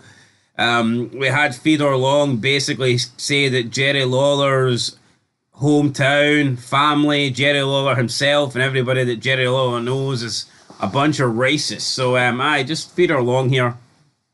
Great, fantastic. Saying that he's going to take Jazz to the top because Jazz needs somebody to help her in this white man's world. And then we see Jazz get a victory. So, this was brilliant. Jazz with the STFF. Hey, Jerry, weren't you from a town called Whiteville? My parents were a player. You can't say player. Yeah, so, and he didn't want the word player or brother or anything like that being spoken about. But yeah, great match here. Purely because of the commentary, and this is proof that commentary can make a wrestling show because, I mean, you literally could have had nothing happen in the ring for 5 minutes and this would have just been great regardless because of Fedor Long and the commentary. So, brilliant job here, and one reason why wrestling in 2025 and for a long time has sucked because the commentary is awful. But this commentary was great. No, it was great. What was not so great though, I thought Bischoff selling the Austin merch. I mean, not that it was bad, but it was... Yeah, so It's just a bit boring. Bischoff sells some Austin merch, and I guess he's making fun of the fact that Austin's not there, Austin's gone. He's going to throw in some barbecue sauce in memory of JR, and there's a wee hat that can hold it. There's a wee, like, hat top holder, lid thing cap. And, I mean, it's Bischoff, playing to the crowd, mocking Austin. But yeah, I mean, it was Bischoff selling some t-shirts at the end of the day. I didn't really care. We actually want the real thing. We want Austin. No, yeah, exactly. I mean, we want the real McCoy. But up next, we've got a tag team championship match. RVD and Kane defeating Lance Storm and Chief Morley. No DQ match. Great tag team match. You know what? I mean, maybe you could argue these four and the Dudleys have had a lot of interaction over since the start of the new year. But I've enjoyed it. They win, the Dudleys lose the head, and then you've just got people getting hit with spots. Good heel heat for Morley and Storm, and just some good shit. The Dudleys, though, I think by 2003, not that they're getting stale, but I think they've like kind of ran out of ideas with the Dudleys. Yeah, I actually prefer. I don't think they're. I don't think they were needed to reunite. They split them up for a reason. I think they could have kept them split a bit longer. I liked what Reverend Devon was doing on SmackDown, and I was liking Bubba Ray's little solo run. See, by this point as well, I think we've almost distanced ourselves for having like regular like TLC or table matches. Yeah, look, and I think the Hardys, the Dudleys, and Edge and Christian suffered from that. But Edge and Christian split up a long time ago. Yeah, but the Hardys are split up as well, and all right, maybe right now things aren't going great for Jeff. Although I think he's gone actually. I mean, yeah, look, it will turn out a bit better for him in a few years to come. But I mean, Matt Hardy's having a good run right now, so yeah, I'm just wondering, should they have kept the Dudleys split a little bit longer? Yeah, there was a fan dominator, I think it was on Storm, and it didn't really connect. He missed the chair. Don't know how he missed the chair, but connect with Storm. But here he did it anyway. We then cut to The Rock via satellite. The crowd boo that. Rock basically impersonates Goldberg. What you gonna do, bro? It was basically just ripping the piss out of Hogan, but it was Goldberg this time, wasn't it? That was it. Coachman, though, doing the interview, King was laugh. It was weird because normally King would laugh at the pie jokes, but The Rock could also hear what Coachman and King were saying, and it was like making The Rock laugh that King was laughing was pretty good. But he whips out a guitar. He says, "Next week, I'm going to eat pie off the guitar, and I'm going to have another Rock concert." So I mean, this is just proof though that right, even in like 2025, why can't we get guys via satellite? Why can't Big Match John appear via Budapest? Now, when this review's out, we'll be 2 days removed from the Elimination Chamber. Big John will hopefully be back full time for the remainder of his 10 months. But it can be done. Yeah, I mean, if they want it to be done, it can be done, but it's just laziness at the end of the day. No, it is. We then cut to Christian after this backstage. He's on the phone to The Rock. I don't think he's on the phone to The Rock. He tells the paparazzi to leave, and then basically The Rock's like, oh, you're my favourite wrestler too. And Christian, really? The Rock's telling Christian he's his favourite wrestler? I don't think so, but then... I'm willing to bet Christian was on the phone to himself here. Aye. I don't think Christian was speaking to The Rock. No, it was funny though, because when it showed you in the background, I actually thought it was Goldberg in the back. It was just some random fucking guy. But it was Goldust taking on Christian. Ends in about 40 seconds because there's a DQ in there. Christian's like, you know what, I've beat Goldust, low blow or not. It's time to call out Goldberg. And you know what? Talk about Braun Breaker, spear on speed. I think this one's borderline the best of all time. Yeah, great spear. Christian getting speared out of his boots. Jackhammer, bang. Christian down. Christian done. And I think The Rock's going to need more friends than just Christian to help him beat Goldberg. Yep, Jackhammer. Obviously not 1, Keep 2, 3. Keep the phone calls coming. It wasn't a match at the end of the day. But up next, is it main event time? No, it's no, because we have a debate with Scott Steiner and Christopher Nowinski. How could you forget that How one? could you forget that? The Iraq War, Nowinski's anti-American. Yeah, this is the main event for a lot of people. Steiner is pro-American. Nowinski's like, he doesn't, it's my American right to have my opinion. Freedom of speech, First Amendment. But Scott Steiner's like, you can take that amendment and shove up your ass. America, we're gonna, they started this shit when they drove into those towers, and we're going to end it. So Scott Steiner here believing in the whole 9/11 terrorism. Thing. They did terrorism. You know what? See, back in 2003, I can forgive Steiner for that. Aye. I think if you're still peddling that in 2025, though, you're either dumb or just in denial. Like, aye. Which one is it? Which one's it going to be? Scott Steiner with some good old American patriotism there. Then Nowinski gives a 3-minute reference, and before you know it, 3-minute warning, come to the ring. It's a 4-on-1 beatdown. Steiner drops Jamal on his head, but that's not enough to get him out of there. And then Steiner ends up flat on his back. Yeah, I mean, this is beneath Scott Steiner, but here, it's downhill from here at this point anyway. We then have a segment backstage. Hurricane, Triple H, Ric Flair, Bischoff, basically, what about if I beat you, then Booker T doesn't get a match, but then if Booker T beats Ric Flair, Bischoff's like, right, fuck it, 2-on-2 match, Booker T and Hurricane. If that team wins, he gets a title shot against Triple H. Another good segment with the Hurricane here, sticking his nose into Triple H's business. What's up with that? Yeah, Triple H didn't really want Hurricane there. Ric Flair told him to, fly off. Hurricane's like, I can fly, I got wings. And we've seen Hurricane fly away, but the match gets made. Hurricane and Booker T teaming up to take on Triple H and Ric Flair. We had the King going to show a video of JR leaving, but Bischoff blocked the video for whatever reason, so we're not getting to see this video. We then got like a vignette, hype promo package for La Resistance. We've got Sylvain Grenier and Rene Dupree. They are coming to, I guess, Monday Night Raw, but I mean, we've also seen a package for them on SmackDown as well. We don't know where they're coming to, but they are coming to the WWE, and they're coming to add a little bit of Francais, a little bit of La France. You Americans, you invade countries for the oil. Yeah, now we're going to invade the WWE, and we're going to kick the ass of all your favourite WWE superstars, basically. So that was pretty good. We got a Backlash card rundown, as you do. Backlash beginning to take shape. A few matches have been announced on this Raw, and we also got a few more matches announced on SmackDown It's coming just up. the song alone's brilliant. Yeah, Cold. Remedy. Good stuff. Then we get the main event. It was Triple H and Ric Flair taking on the Hurricane with Booker T. And Booker T was kicking ass in this match. Good stuff. We had Shawn Michaels come down. Shawn Michaels with a chair. Shawn Michaels with a distraction. We got a sweet chin music in there. We had a spinebuster on the Hurricane. With the Hurricane making the hot tag. Booker T came in super hot and taking down both Ric Flair and Triple H, just unleashing on them, really. Earl Hebner dolphin dived off the top rope. Well, it wasn't the top, it was the apron, to try and get the chair off Triple H. Sledgehammer, was it not?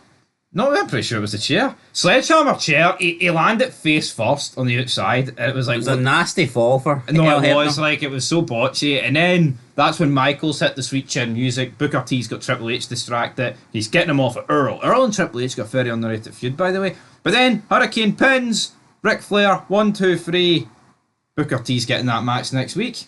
He is getting the match, but then Chris Jericho comes down and Michaels is getting attacked, Booker T's getting attacked, so Kevin Nash comes to make the save, and we have a little bit of miscommunication here, and Shawn Michaels ends up hitting Booker T. Booker T then takes out Shawn Michaels. You got Nash looking at Booker, Nash looking at Michaels, Michaels looking at Booker, Triple H making his way up the ramp. Booker T wants nothing to do with Shawn Michaels, even though he should be grateful, because without Shawn Michaels, he probably wouldn't be getting his world title shot next week.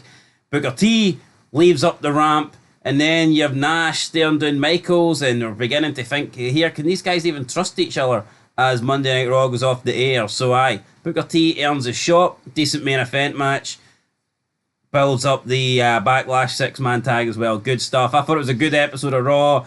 Lots of good things on it, from Feeder Long doing commentary, from the American debate, Christian, very funny, Hurricane, very funny, just loads of good stuff on it. Stacey Keibler showing her ass, what more can you want?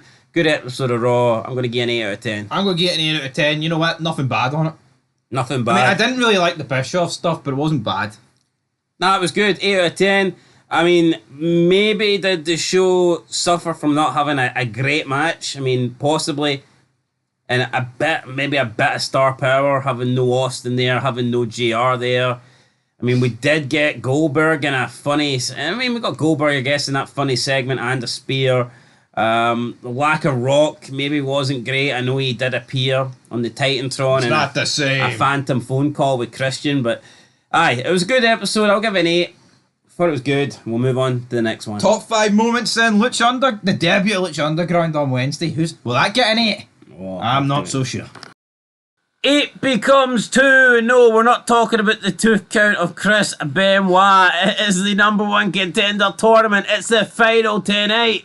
Benoit, Cena, who's going to win and face Brock Lesnar at Backlash. Welcome back, guys, to Fog Wrestling for your SmackDown review. April 17, 2003. The road to Backlash is well upon us. We're almost there. We've got 2 more shows to go. WrestleMania is in the rear view mirror. As good as it was, I'm enjoying what we've seen since WrestleMania. And Backlash legitimately does feel like a big show. It feels like another great pay-per-view coming up, and not just some little event happening 4 weeks after the granddaddy of them all. Great card, great song, just great everything, man. Backlash is exactly what you want. Even the old logo, the Scythe man coming down, slicing people in half. Yeah. That's what I want. You look at current day wrestling after WrestleMania, you need to wait about 6 months before you get anything half decent. But when wrestling was good, you got decent stuff, you got great stuff, hell, every single week. And this is no different. Backlash, hell, maybe it could even be better than WrestleMania. But we start off with a couple of guys I don't want to see on Backlash. No offense to them. Big Show and A-Train, they take on Tajiri and Rey Mysterio. And Rey Mysterio and Tajiri put up a pretty good fight, but in the end, the fight, unfortunately, was not enough. Wasn't a big enough fight. And the team that weighs almost 1,000 pounds defeated the team that, doesn't even weigh 400 pounds. So it was a bit one-sided, but Show and A-Train continued to be bullies after the match. A-Train got the mist to the face. Rey Mysterio did a 619 around the ring post, taking down Big Show. He fell on his arse. Everyone laughed at the Big Show. We seen Big Show backstage after this. He called out Rey, and he wants Rey at Backlash. So, yeah, I enjoyed seeing Rey hit the 619 on Big Show, but if I knew it was going to result in a Big Show match at Backlash, I would rather not have seen it. Yeah, we don't like Big Show on this channel, let's be honest, but I actually thought this match was pretty enjoyable. I think the dynamic of having two midget men going against two big behemoths worked. Yeah, you know what? It lasted 6 minutes and 8 seconds, and if this was Here Comes the Pain, it probably would have lasted about 2 minutes and 8 seconds. Absolutely, but after the break, Big Show's no happy. A-Train's still blinded at this point, but, in terms of this match, I believe this is the actual match where Big Show picks him up on the stretcher and just fucks him into the ring post, so I'm looking forward to that spot. Yeah, no, definitely. So it was good. It was alright. It was a good start. It was a decent start. A match didn't last that long, and that's what you want. Quick start to the show. Nobody wants to start a show and be hit with a 25-minute match. Yeah, if you're not starting with a promo, start with a 5-minute match, and that's what this was. Yeah. Or a match that is worthy of being long, like a big world title match or something like that. Absolutely. Anyway, Michael Cole up next. He's interviewing Brock Lesnar. Just don't like Michael Cole. Brock Lesnar intimidating Michael Cole. He says, Kurt kicked out of the F5 twice, and trust me, it hurts.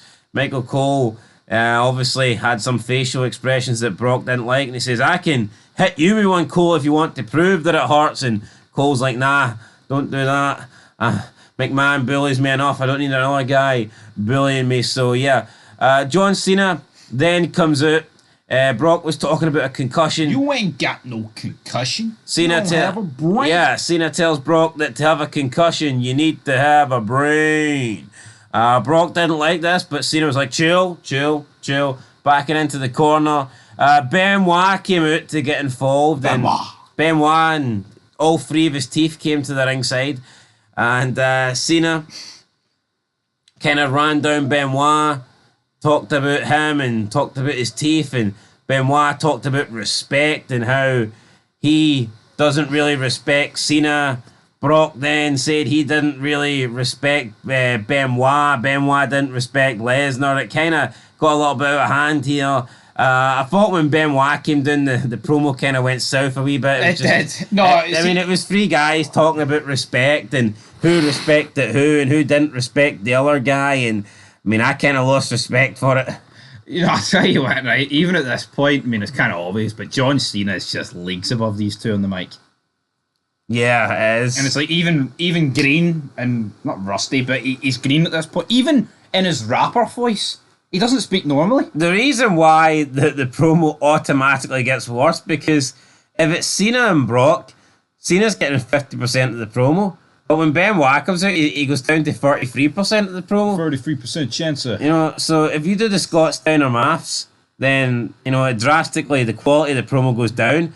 But honestly, yeah, once Benoit came out, it was kind of just talking about respect, wasn't it? Yeah, and then it was like, oh, you don't respect me, I don't respect you, but I'm not really saying that about you. And then Cena just hit Benoit and ran away. It was an alright segment. I enjoyed Cena. It was alright, yeah, I like We then got a bunch of tanks. Cena's a star. Iraq, 2003, tanks flying, man shooting, blowing up buildings. America taking oil. Then it said, Mr. America coming soon. Yes. Mr. America's gonna run wild on SmackDown. It was announced that Los Guerreros would face Team Angle for the WWE Tag Team Championships at Backlash. We then got Eddie Guerrero with Chavo taking on Jamie Noble. Shelton Benjamin with the tomato. Tomato. Shelton Benjamin, he's not a tomato, he's chocolate. He came out, he turned around and said, your grandmother is a orderly, the best housekeeper money could buy. And I thought, you know what, this is probably the strongest that Team Angle have looked since they came in. Yeah. And then the Guerreros, who after they win the match, well, Eddie does, just fucking absolutely bury them. Yeah, so we got Shelton Benjamin with the whole Latin, Hispanic voice. Amigo, ese. And then I thought Charlie Haas was going to do it, and then he just kind of was his own voice, and it was like, oh, it's disappointing. Yeah, no, it's like, just Charlie Haas being Charlie Haas. Eddie defeats Jamie Noble in less than 3 minutes. It was a good match, so for what it was. It was fun. But I think at this point, Eddie should be beating Jamie Noble, so he does. Nydia tried to get involved. Chavo stopped her from getting involved. Eddie picks up the win. Then Eddie and Chavo make fun of Team Angle after the match, and Eddie's talking about how they like to wrestle on each other and go down on each other and touch each other up, and Chavo says that they add a new meaning to the words, you suck. So it looks like Team Angle are pretty damn gay. They come to the ring, they start brawling with the Guerreros, they get their ass kicked, so here, maybe they are gay, because they certainly couldn't fight here, and they retreat. It's going to be Team Angle versus Los Guerreros at Backlash. Better tag teams than we could hope for today. We need to get the belts on them. Rapido. I tell you what, Angles, these guys need to lose the belts. But they not already have the belts. No, they did, but I feel like Eddie and Chavo are by far the best tag team on SmackDown, and therefore they need to get it, guys, at the end of the day. But up next, I'll tell you what we had, brother. We had René Dobry and Sylvain Grenier. We French, we eat snails, we hate fucking Americans. Pretty much that's it. Here, I like Lara Assist. I'm looking forward to the debut. But the thing is, it's hard to, it is going to be hard to replicate what you're doing in vignettes into wrestling, because I don't think they're going to be getting like a minute each week to bury America. But here, maybe they will. I'm looking forward to the debut. You think they'll get a president, a debate? Oui, maybe Montreal, Quebec, Canada, eh? It was then announced that Ray will be taking on Big Show, but you already announced that earlier on. We then basically saw like the build up to between FBI, Nathan Jones, and Taker. I tell you what, man, how can a feud featuring Nathan Jones and the FBI be worthy of main event in Mania? Yeah, well, you got this wee beat, man. FBI, we were walking, officer. They stole $1,200 out my jacket and a laptop. And then it's like, was that big freak show bastard Nathan Jones? Is there a problem here, man? And then Undertaker's like, you picking on him because we did time, officer. Fuck, he's picking on him because he's shite. How about that's why he's picking on him? I mean, it was good, like, but Nathan Jones, man, he's got he's got almost, I would say, a perfect look. But see, once he starts moving and he starts talking, it's all over.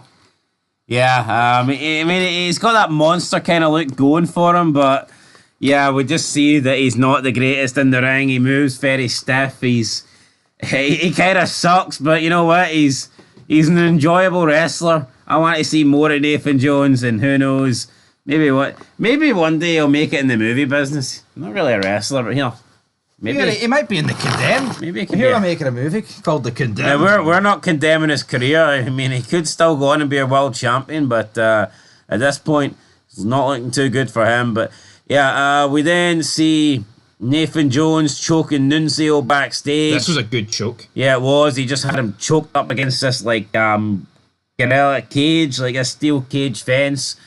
Almost looked like it was some sort of electric panel behind it. I thought Nunzio was going to get fried here, but he's like, stand by, Paul, Jack. Johnny and Stamboli try and make the save, but Nathan Jones just lays them out, and then he leaves, getting ready for his match against Nunzio later. And I mean, it looks like it could be 3-on-1 because Taker is not here tonight. He's going to be away for a few weeks, and he's getting shoulder surgery. So again, the big man, the dead man, he's not there, but there's a reason for it. It's not because he's a lazy part-timer like Roman Reigns. He's legitimately having to get, some surgery on his shoulder. Elbow, but elbow, shoulder, it doesn't matter, right? Because it's a genuine reason why he can't be there. I'm sick of this. Oh, less is more pish. the guys, your stars need to be there every week. Your champions should be there every week. And when they're actually there, it should be some good shit. But the reality is, in modern day wrestling, Roman Reigns has been written off indefinitely. And then I've seen like a news article talk about the fact, but don't worry, guys, he'll be back for Mania. Back from it's in April. Back end of April. See, back in these periods, man, you were getting guys every week. See, at this point, missing Undertaker for like 5 weeks. That's a mighty blow. Could you imagine if it was 5 months? Yeah, just for the sake of keeping them off? Unlikely we'll see Taker at Backlash. Yeah, we're not going to see Taker at Backlash, but we are going to. I mean, it's kind of sad though, because it's kind of like the last few months of the American Badass. Yeah, Pretty but evil. that's just kind of what you had back then. It's like top stars missing one pay-per-view felt like a big deal, but you look at wrestling now, and it's like the top stars miss 3 or 4 pay-per-views in a row. So whatever. Anyway, we move on. We've got Tori Wilson. She's stretching in her dressing room. Sable comes in. Sable talks about seeing Tori Wilson naked last week. Lucky Sable. She then wants help with her dress, the zipper. The zipper's busted. Then she says it's not busted. Then she starts unzipping the zipper. Basically takes her top off. Tori Wilson plays the eye contact game where you can't look away from someone's eyes or else you lose. So Tori Wilson... She won. Yeah, Tori Wilson won because she didn't look down at all. Brock didn't though. Yeah, well, he lost. Tori Wilson then walks off and Sable's left on her own. A bit of a weird... I'm not really sure what they're going for here. Sable is... Sexual harassment in the workplace. Yeah, something like that, isn't it? I mean, it is what it is. Sable then turns around and she's holding her boobs, but I mean, she's looking pretty old here, in my opinion. Yeah, I mean, this is 2000. But then Sable, in my opinion, always looked old. But I mean, we say she looks old. It's not like she looks 70. Yeah, look, we're not saying she's unattractive. I'm just saying I think she looks old. She looks like somebody that's 40. Yeah, it's like, see when you see Sable and Tori, like, when you see Tori and Stacey, they look like they're in the same generation. They look like they could be sisters. So when I see Tori and Sable, it honestly looks... That's your mother. Yeah, it looks more like a mother-daughter thing in my eyes. Vince does like weird shit like that. We then saw footage of McMahon. He was sending Hogan packing 2 weeks ago. Is Hogan going to be coming back soon? Who knows? Then it was announced that Rikishi would be facing Sean O'Haire with Roddy Piper in his corner at Backlash. Weird match, but you know what? I like Sean O'Haire. I'm liking this return of Roddy Piper. Why not go ahead with it? And up next, it was Piper's Pit. Piper basically says that fans that type on the computer are cards. You know what? They fucking are. I know we type on the computer, but the rest of them, look at the state of the rest of them. He said, yeah, no, I mean, it's true because people can just say anything and not get punched in the face these days, and that's kind of how it works. But yeah, Roddy Piper comes out, talks about making friends, and he's made a big friend in Sean O'Haire. He sees a lot in Sean O'Haire. He says that Sean O'Haire can be the new Millennium Wrestler, the new champion of champions. O'Haire comes out, stands in the ring with Piper, says that he's excited to learn from the only mind in wrestling that might be more evil than his. And then he says that, he's not here to kiss Piper's ass and suck up to him, but he is here to learn. So, I mean, O'Haire making Piper aware that he's not just going to be some mindless lackey. I think we've lost the whole I'm not telling you anything you don't already know gimmick, though. Well, he did literally just say that at the end of his speech. Yeah, I know it's gone, but yeah, I actually liked it. The wee white backgrounds, the Dexter rooms almost. I'm not too sure. Could they use someone else with Piper here? I don't know if O'Haire was the guy. What about that Nathan Jones? No, what about the other guy? What one? The guy that comes out was unbeaten for a bit, then he lost to Nathan Jones. Done tough enough. Aye. Beef Piper's right-hand man. But then again, maybe they thought they could build something with O'Haire. Well, you know what, right? Jimmy Snooker. We'll see where it goes. Jimmy, all I know is O'Haire doesn't become a world champion, so... I've never rated Jimmy Snooker, right? First time I've heard, by the way, that he's apparently the uncle of Rikishi, which makes Rikishi... super fly. The brother of Tamina. Or not the brother, the cousin of Tamina. Like, how many of these people are related? Yeah, you know what? The whole Samoan thing doesn't really do it for me, but Snooker comes out... He did not... Yo, Snooker's got a good look, but he's only got one look. And it was the constant stare at the camera. Deer in the headlights, but it's like a deer that would probably stab you. Yeah, it was a weird looking deer. He just stared at Piper. They got into a bit of a brawl. Snuka got the better of him. Then O'Hare came in and attacked Snuka, but then Rikishi came down and attacked O'Hare, attacked Piper. Then he got cracked with a clothesline, and they kind of left both Rikishi and Piper down. But yeah, the match is happening, obviously, at the pay-per-view, and then Rikishi challenges Roddy Piper to a match next week. So yeah, should be interesting to see Roddy Piper make his first. Got a bit of a belly on you, that kilt fella. Should be. Be interesting to see how Piper gets on this first match, but we'll see. We'll see what happens. I mean, first match in WWE since when? Mania 13? No, Mania 12 even? Was it, or was it 13? No, it was 12. The street fight against Goldust. That was actually a good match, that. Yeah, alright, we then got a video with Tori Wilson doing a Playboy signing, not bad. Then Tori Wilson defeats Nydia in a match again that lasted less than 3 minutes. Sable came down to the ring. She had a referee shirt on. She refereed the match and drop kicked Jamie Noble. Yeah, not a lot happening here. Tori wins. Sable raises his arm up and means Tori Wilson just doesn't really look interested in Sable, but Sable's very interested in Tori Wilson.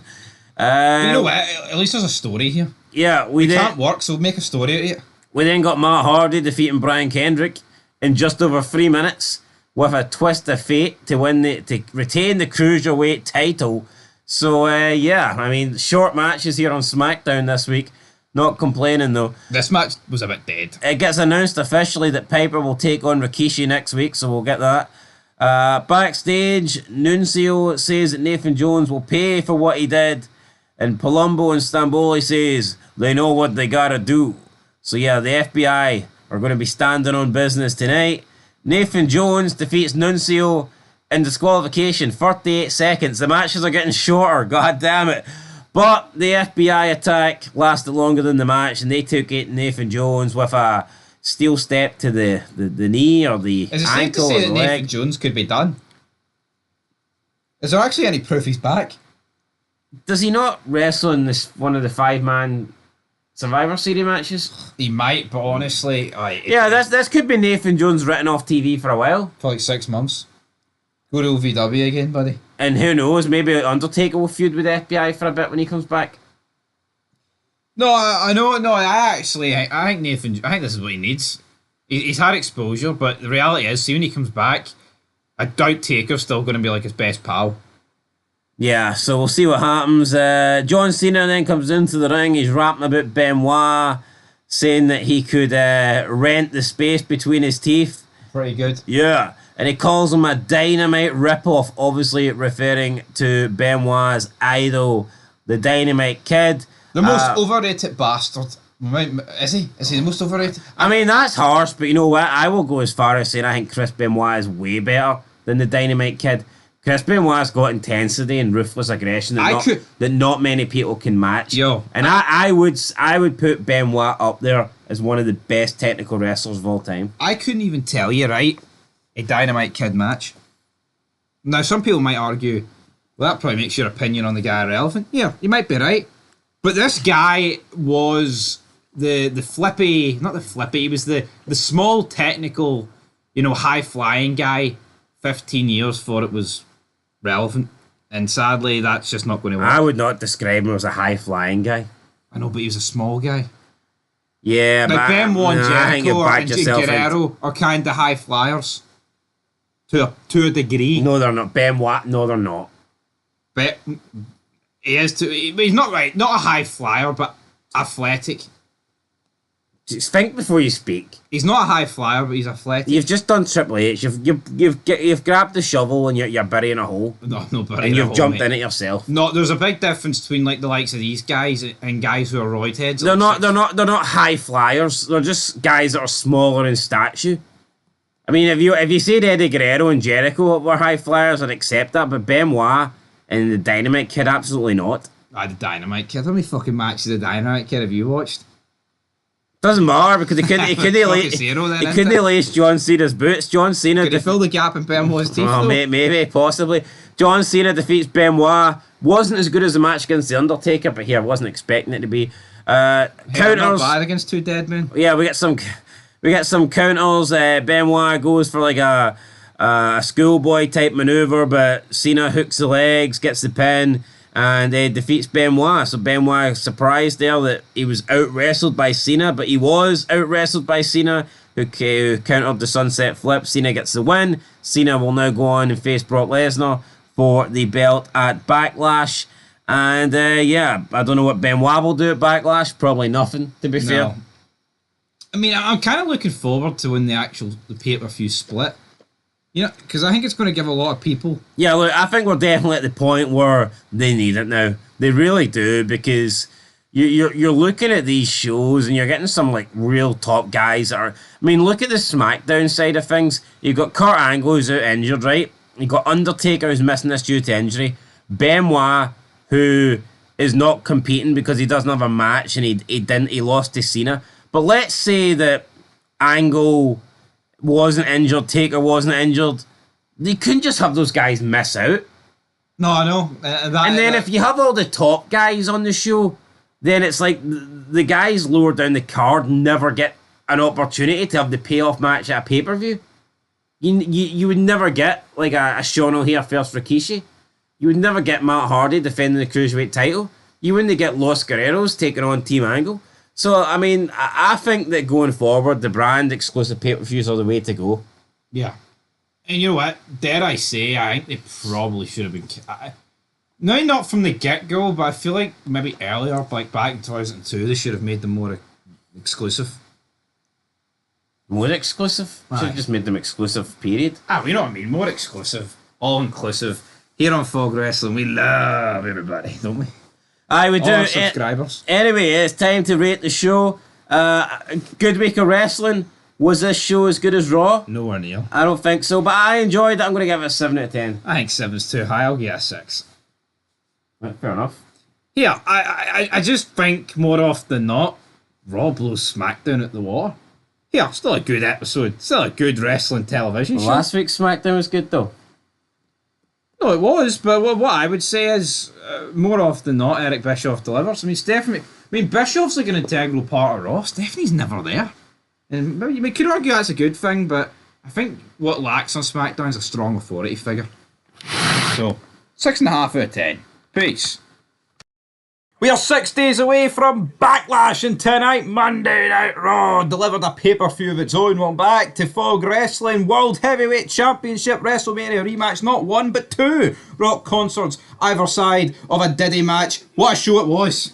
Yeah, you get The Rock multiple times, you get Bill Goldberg, you get the world title match. Shawn Michaels is out there, special guest referee. What's not to like? You've got big, sexy Kevin Nash picking a side, or Triple H putting him on a side, putting him on his ass, more like. With the return of Lita, Eric Bischoff made sure that was shorter than a short straw, buddy. Johnny Gargano, buddy. That wee midget, man. Probably wasn't that short, but anyway, Lita returned, and yeah, Backlash, is that the upcoming pay-per-view, or is that Fedor Long complaining about racism? Who knows? Blacklash. But yeah, what Terry Long looking forward to talk about him, but let's kick off. We're in Bischoff's office. Ric Flair's like, what are you doing? You're putting the champ in a WrestleMania rematch without giving him more than a week's notice. I mean, it's a bit pathetic that Triple H needs more than a week notice, but it's good heel work. Flair's livid. Obviously, these two don't like each other. Steiner doesn't like Flair either. A lot of people at this point didn't like Flair. What did Flair do in WCW? I need to know. But everything. To be honest, I don't think Ric Flair at this point's that great. Even when he returned, I wasn't digging him. The whole McMahon. We're partners. But he's still Ric Flair. No, he is Ric Flair. And I think he will get better when Evolution gets into its stride. Triple H not happy that he's only got a week's notice for this title match. I mean, we've seen title matches get made on the night, so suck it up, Triple H. I know, your big nose is like a Hoover, man. Just hoover it all up. But the match is happening tonight. But apparently, Shawn Michaels is special guest referee, so I'm looking forward to that. Yeah, Ric Flair did not like that. Don't blame him. Don't blame you, because Shawn Michaels hates the game. But up next is Jericho against the Hurricane. Good match. Hurricane continuing to get over in the process here. Jericho wins. You had Ric Flair out there, battering the Hurricane. And you know what? The Hurricane deserves this. Guy put some really good work in with The Rock. He didn't deserve just to go straight back down the card, feuding with like guys like Rodney Mack. Even though he'd been blessed with Teddy Long commentary, he deserves this, Rob. Yeah, we had some good Hurricane matches, some great Hurricane promos. I hope it continues. He lost tonight to Jericho, but it was a decent match. Ric Flair came down afterwards, beat him up. So, aye, that's it. Then The Rock arrives in a Ramo scene for Rock Concert 2. A limo scene? I've never heard of a limo. It's a limo, but it's the second concert. I dare I say this one was better than the first. But you know what? Triple H and his big nose cut it out of the network. So you know what? This one was obviously going to be better for us, wasn't it? You know what? I think you're right. Yeah, no, I think I'm right, but I think we might. I'll tell you what, right? See, as bad as the Netflix era is, because they've just not got any of the Raws, not even a single Raw for 2003, that's mad. It means you're actually getting unedited, great stuff. Triple H can't put his mark of disapproval on anything. Yeah, we're watching the tapes from beyond. Yeah, we reached out to Dave Meltzer and went, "Aye guys, that's alright, here's all the tapes." From beyond default. Aye, beyond default. No, remember watching SmackDown like 2007? They used to be like from the fault and the gate would open and it would show you like some shitey match for all3. Like, well, I say all3 and this is all3. This is some good shit, pal. But up next, we have got a 5-minute white boy challenge. White boy challenge, Rodney Mack versus a white boy. And the guy didn't have a name. Ivan. It was just called a white boy. Jonathan Coachman says, I can't call him that, but that's exactly what he was. It was Mack versus a white boy, and the Mack went to town. Rodney Mack, the Big Mac, packed him in a box like a Big Mac, beat the white boy in less than I think there was only 2 minutes gone, and he got the win, so easy enough. I wanted it to go 4 minutes and 59 seconds to get more feeder long on commentary, but it is what it is. We then get Booker T backstage, catches up with Shawn Michaels. HBK says he is surprised, as Booker is, about being a special ref. That tonight, Booker says last week was an accident, and he hopes that HBK remembers that, and he remembers HBK super kicking him out of the NWO last June. So Booker says the way he sees it, we're equal. We're done. We're finished. HBK says he will, HBK is told he's expected to call it down the middle tonight, and HBK kind of nods. I don't get this, right? Is it because Shawn Michaels is a born-again Christian, or like are we just pretending that Shawn Michaels doesn't hate Triple H? This match should be lopsided towards Booker T, which explains Flair and Triple H's, hatred towards Shawn Michaels, because they're worried about the fact that... But I guess Booker T and Michaels got into it last week, but they're in the same team at Backlash. I think they're trying to build a... Surely Shawn Michaels would rather Booker T win tonight. Yeah, you would think so. Unless he's the guy that did scrape that into Ahmed Johnson's car. Possibly. Coach then introduces the returning Lita. Lita comes out, says she's finally been given permission to... But we don't know, because Bischoff comes out. He's back. I'm back. I think she was going to say she's got permission to wrestle, but obviously... Maybe announce her wrestling return, because it's later revealed in this promo that it's 2 months away. Yeah, Bischoff comes out, spoils the surprise. He says that she's worthless right now to him, but he's got an idea. He's seen what kind of publicity Lita can give to Raw. Look at what Tori's done for SmackDown. Why doesn't Lita do what Tori does? She then tries to basically say, I'm not a whore like Tori. And then Bischoff kind of berates her, says, like, why don't you come to my hotel room for a private show, and basically makes a bunch of sexual remarks to Lita, and then Lita's like, you know what, Eric, go to hell. I'm done. I'm leaving. And Bischoff fires her on the spot. So we've seen Austin leave. We've seen JR leave. We've seen Lita leave. I mean, Eric Bischoff, controversy creates cash. He's all about the ratings. I don't think getting rid of free or, top people are a good way to go about it. No, it's not the smartest piece of business, but is Bischoff wrong here? I mean, Lita's most memorable moments for me is Are We Edge in the feud with Matt Hardy and mostly 06. Do you not agree with that, though? Even though she's a good worker. That's what I remember Lita for. Yeah, well, I mean, you could fire in the Dean Malenko stuff in 2000, but I mean, let's be honest. That was more sexual shit as well, wasn't it? No, it was. And it's the same with Trish, right? Trish, great worker, never going to... But I remember Trish with the stuff with the McMahons at Mania. That's what I remember. That's not me and the Triple H whole wrestling thing landing on top of each other. And that's not me burying their in-ring work, but that's just the reality, isn't it? Yep. Anyway, we'll move on. But Lita here, this is interesting at the end of the day. Lita coming back in her monotone voice, announcing that she's returning to wrestling, wouldn't have cut it here. So Bischoff coming out and getting some heat. Absolutely correct decision. Another one bites the dust. We get Triple H and Flair backstage. They're thinking of some insurances for tonight. We then get 3-minute warning taking on Test and Scott Steiner. I mean, 3-minute warning are getting the job done. They're beating up Test. Steiner comes in. He makes the save. Rico is about to attack Stacy Keibler, so Steiner goes out to save her. Test then takes over. Test is about to beat down 3-minute warning on his own. He's getting the job done, but Big Papa Pump tags himself in, gets up on Jamal, hits a reverse DDT for the win. Steiner and Test get the win, but Steiner wanted the win, and then Test caught up with Steiner, and he noticed that Steiner was basically comforting Stacy Keibler backstage. He confronted him, saying, like, what you doing out there? You didn't need to tag yourself in and steal all the glory.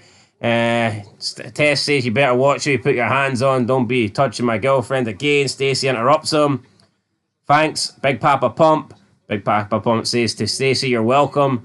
And he spits towards Test. Yeah, I mean... Big Papa spit. I mean, I think this is a decent storyline in 03, but it's quite sad to see what's actually happened to Steiner here. Yeah, he came in, world title push, then completely missed WrestleMania. And now he's feuding over Stacy Keibler's legs, which I guess isn't the worst thing to be feuding over. Absolutely not, right? But let's be honest. I mean, I look at the 3-on-3 match. I'm not saying Booker T doesn't deserve to be there, or Jericho, or Nash, or whatever, but Scott Steiner could very easily be a part of that 6-man tag. No, he could. 100%. You know what I mean? Like, Flair's barely been wrestling. You could have had Nash on the side of Triple H and Steiner on the side of the babyfaces. And I'm wondering, at what point is Bischoff going to bring back the Intercontinental Championship? Oh, it's needed. And I tell you what, right? It's not been as missed as much as I thought it would have been. No, but I do think coming out of Mania now, I think you could do with it on the show, but it is what it is. I still think it's strange that he got rid of it. Nash is with Bischoff. Nash says that Bischoff will not manipulate him. Nash says he will pick a side, the winning side. Cause that's the side that Nash likes to be on. Yep, Nash always likes to win. Everyone likes to win, but Nash, well, he didn't pick the winning side in the Monday Night Wars, brother. But Rock did, and he's out next. Nah, but he picked the money side. He did. The Rock's. He's like, you know what? Don't stare at my ass too long because it gets hot, and his ass makes his way to the ring. He's running down Gold. He doesn't really get to sing very much here, but here comes Goldberg. But it's Gilberg. It's great seeing Gilberg. You know what? See Gilberg. He's better than fucking Roman Reigns, man. Gilberg. Down. The Sparklers. The Rock went down to Georgia. Yeah, so Gilberg's out there, The Rock's out there, then Goldberg finally pulls up, Rock calls for security, we see Goldberg arrive in his bummer, his Hummer. It was all Gilberg, man, it was all Gilberg. Rock blames Gilberg, said he was saying all this shit about him. Goldberg gets in the ring, beats up security. For some reason, Gilberg tries to attack Goldberg, but he gets absolutely battered. Rock comes in though, hits a rock bottom and leaves. Goldberg follows. Rock then runs to the back, gets in his Hummer, drives off out of there. Goldberg gets in his Barracuda, gives chase, but the engine blows. I mean, I don't know if this was supposed to happen or not. So then Goldberg gets out, jumps out, runs after The Rock, and The Rock's not even gone. The Rock just peeks from behind the curtains, and The Rock made it look like he was gone. So what I got from this is Goldberg is running out the fucking arena, and like he's not even chasing The Rock. What I got from this is that The Rock sabotaged his car, but the more I think of it, it's like, nah, I think the car just broke down. I don't know. I kind of thought we were getting. I thought we were going to get another window smash. I'm not going to lie. Yeah, I know. I thought that as well. But anyway, this is the halfway. This is halftime heat in this segment. Halftime heat, buddy. We get Spike and Trisha in the ring. Chief Morley comes out and says their opponents are his handpicked team to face RVD and Kane at Backlash, and it's the Dudley Boys. So it's the Dudley Boys taking on their half brother Spike. I guess Devon's half brother to Brother Ray as well. And they're all inbred bastards. The inbred. The inbred boys, and Trish Stratus is out there as well. Bubba is, not really reluctant to attack any of them. Devon doesn't want to hurt his own brother. He doesn't want to hurt Trish Stratus, but Bubba just gets in, hits a big powerbomb on Spike, hits a running splash on Trish. He gets the table, but then we have the save. RVD and Kane come down. Kane then chokeslams Morley. Jazz comes out and hits a double arm stretch facebuster on Trish Stratus. Coach calls it the big slam. Trish falls on the table. I mean, I thought it was a good spot. Could have done it through the table, I guess, but I mean, I still... It's something different because I've never seen it before. You know, I think, why not do this? I actually think this move looks more brutal on a table like this.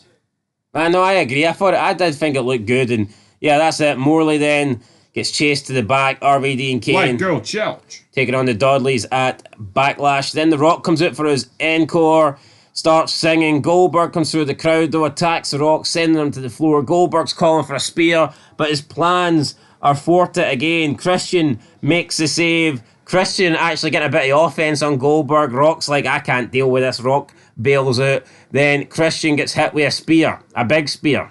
It was nowhere near as good as last week's, but it was still alright.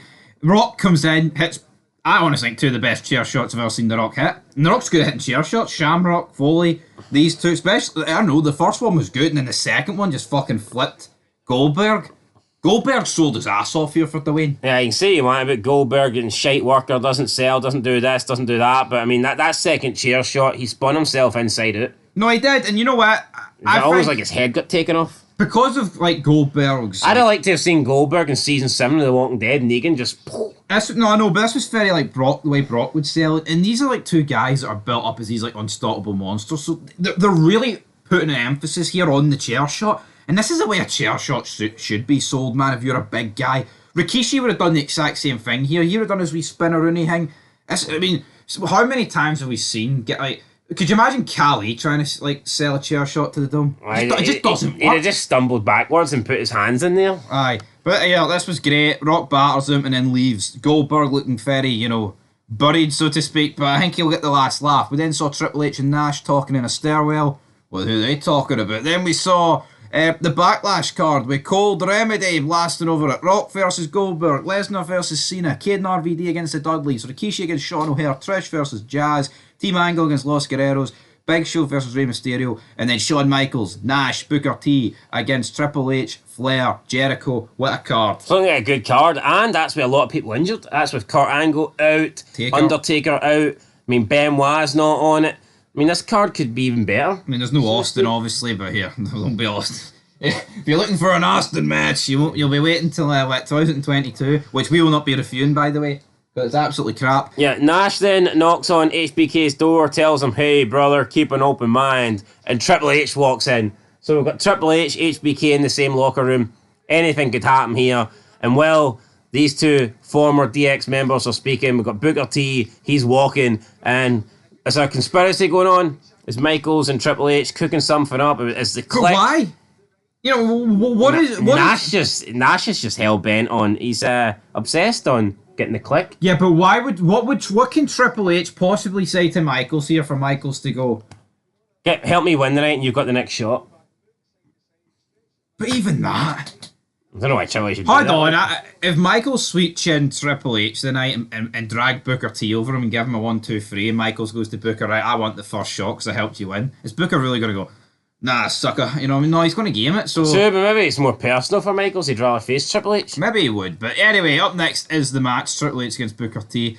Yeah, for me it only really got good when you got all the interferences, but... Yeah, I just don't think Booker T and Triple H are that good as dance partners for me. They don't really have that chemistry. Didn't think their match at Mania was great. Didn't think this match was great. But then when you have the chaos, when you have Michaels getting involved, Flair... Jericho, that can make anything good. Yeah, overbooking shit is just a cheap way of getting a good. No, it is. But if you've got stars and you've got like 6 of them interacting with each other, it's always going to deliver. And you know, Michaels being referee absolutely helped this match. But you know, there was no conclusive winner or loser. There was just belt shots, you know, chair shots, pedigrees, you name it, bookends, whatever. Everything going down. And then eventually the match just ends with Nash trying to help Triple H. Then what happens? He goes to check out Shawn Michaels. He gets a boot in the balls for his troubles. So, again, could we maybe have had this turn at Backlash? No, I'm going to disagree with that because you kind of need Nash to be hating Triple H going into the 3-on-3, don't you? Yeah, I mean, you do, obviously. But it was good. You'd Michaels not counting the 3 count after Jericho attacked Booker with the belt. HBK hitting Triple H with the sweet chin music. HBK's pants fell down. HBK tried to count Triple H out for the 3 count. Flair and Jericho both jumped in the ring and made the save at the same time. That's what brought out big sexy Kevin Nash angry. You know, I thought the last like couple of minutes of this match, it was mayhem, bodies flying everywhere. It was great stuff. And you rarely see it in wrestling, and even when you do, it's between 6. Problem is with wrestling, you don't have 1 star, so you can't get 6 at once in 2025. But here it delivered, and it makes you want to see the pay-per-view. And I think the build for this 3-on-3 match has been pretty good, so no complaints from me. Yeah, I'm going to give it an 8 out of 10. I enjoyed it. Rock concert, Goldberg sold great. I thought the main event ended really well. Nice to see Lita back for like 2 minutes. More feeder long commentary is really good. I'm enjoying the Test and Steiner feud. Lots of good stuff on Raw. No Goldust this week. Bit strange, but especially considering Booker T was in the title match. I thought we would have maybe got Goldust running it there. Absolutely, but here I thought The Rock, they went all out with The Rock, because I believe this is going to be The Rock's last Raw until 2004. Sad. It is sad, but here they gave us like 4 different segments with Dwayne, so you can't complain. So I'll times that by 2, get 8, boom, 8 out of 10. That is it, guys. Up next, top 5 moments. Peace. It is the SmackDown Go Home show before WWE Backlash. The last time Brock Lesnar faced A-Train, he almost sent him home in a box. But who will come out victorious tonight before we get to the pay-per-view? Welcome back, guys, to Fog Wrestling. It's A-Train versus Brock Lesnar. It's the rematch. Not sure A-Train should want it, but he's eager to get his hands on the next big thing. But the last time these two guys faced, it was almost the next big disaster. A-Train getting dropped on his head. True definition of a derailer. Hey, I'll tell you what, it was almost good night for A-Train, man. I mean, I can't even really recall it at the time, but Jesus Christ, what a gnarly spot. Yeah, and A-Train just kind of got up, walked off, like nothing happened. Yeah, here, not the only person Brock's dropped on his head. I bet you every hair on A-Train's back was standing up when he landed on his neck. Like, well, he's lucky he was feeling his hairs on the back of his neck. I think he's got a lot of them to feel like. He's got a lot of them, You gotta feel some of them, right? We start with Cole and Taz, then we get John Cena coming out to the ring, doing his wee rap as he does. Takes on Rhino in the opener. Pretty quick match here. Rhino goes for the gore. Cena moves out the way, rolls him up, gets the pin, and John Cena full of momentum. And this is 4 weeks in a row, and we've had 4 John Cena matches on SmackDown. Who would have thought that, eh? I know. Imagine guys actually turning up every week in wrestling. And look at the wins John Cena's got. Eddie Guerrero, Undertaker, Benoit, Rhino.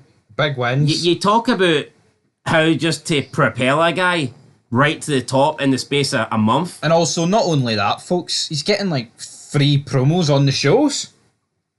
You know what I mean? It's compare it to the day, man. It's pish. Nowadays, guys just randomly disappear for 2 weeks. I'm away to Budapest.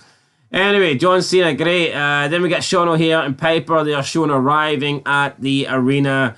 Piper explains to O'Haire that Hot Rod refers to him having 6 children, so I guess Hot Rod is it's a penis joke.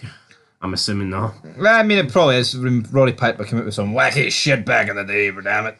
Yeah, anyway, I thought he was just Hot Roddy, you know, he got hot, tempers flying, but maybe if Hot Rod refers to him having a hot rod and he's pumping out kids left, right and centre, then that's news to me. I didn't know that was maybe Sean O'Haire's number 7. Well, it could be. We got another Mr. America promo showing. Who's Mr. America? When will we see Mr. America? But we do need some patriotism because the past couple of weeks we've had the French running down America, so we need some guy with big massive pythons to come and save us. Aye, in a mask. Almost Hulk Hogan, but not quite Hulk Hogan, brother. Let me tell you something, brother.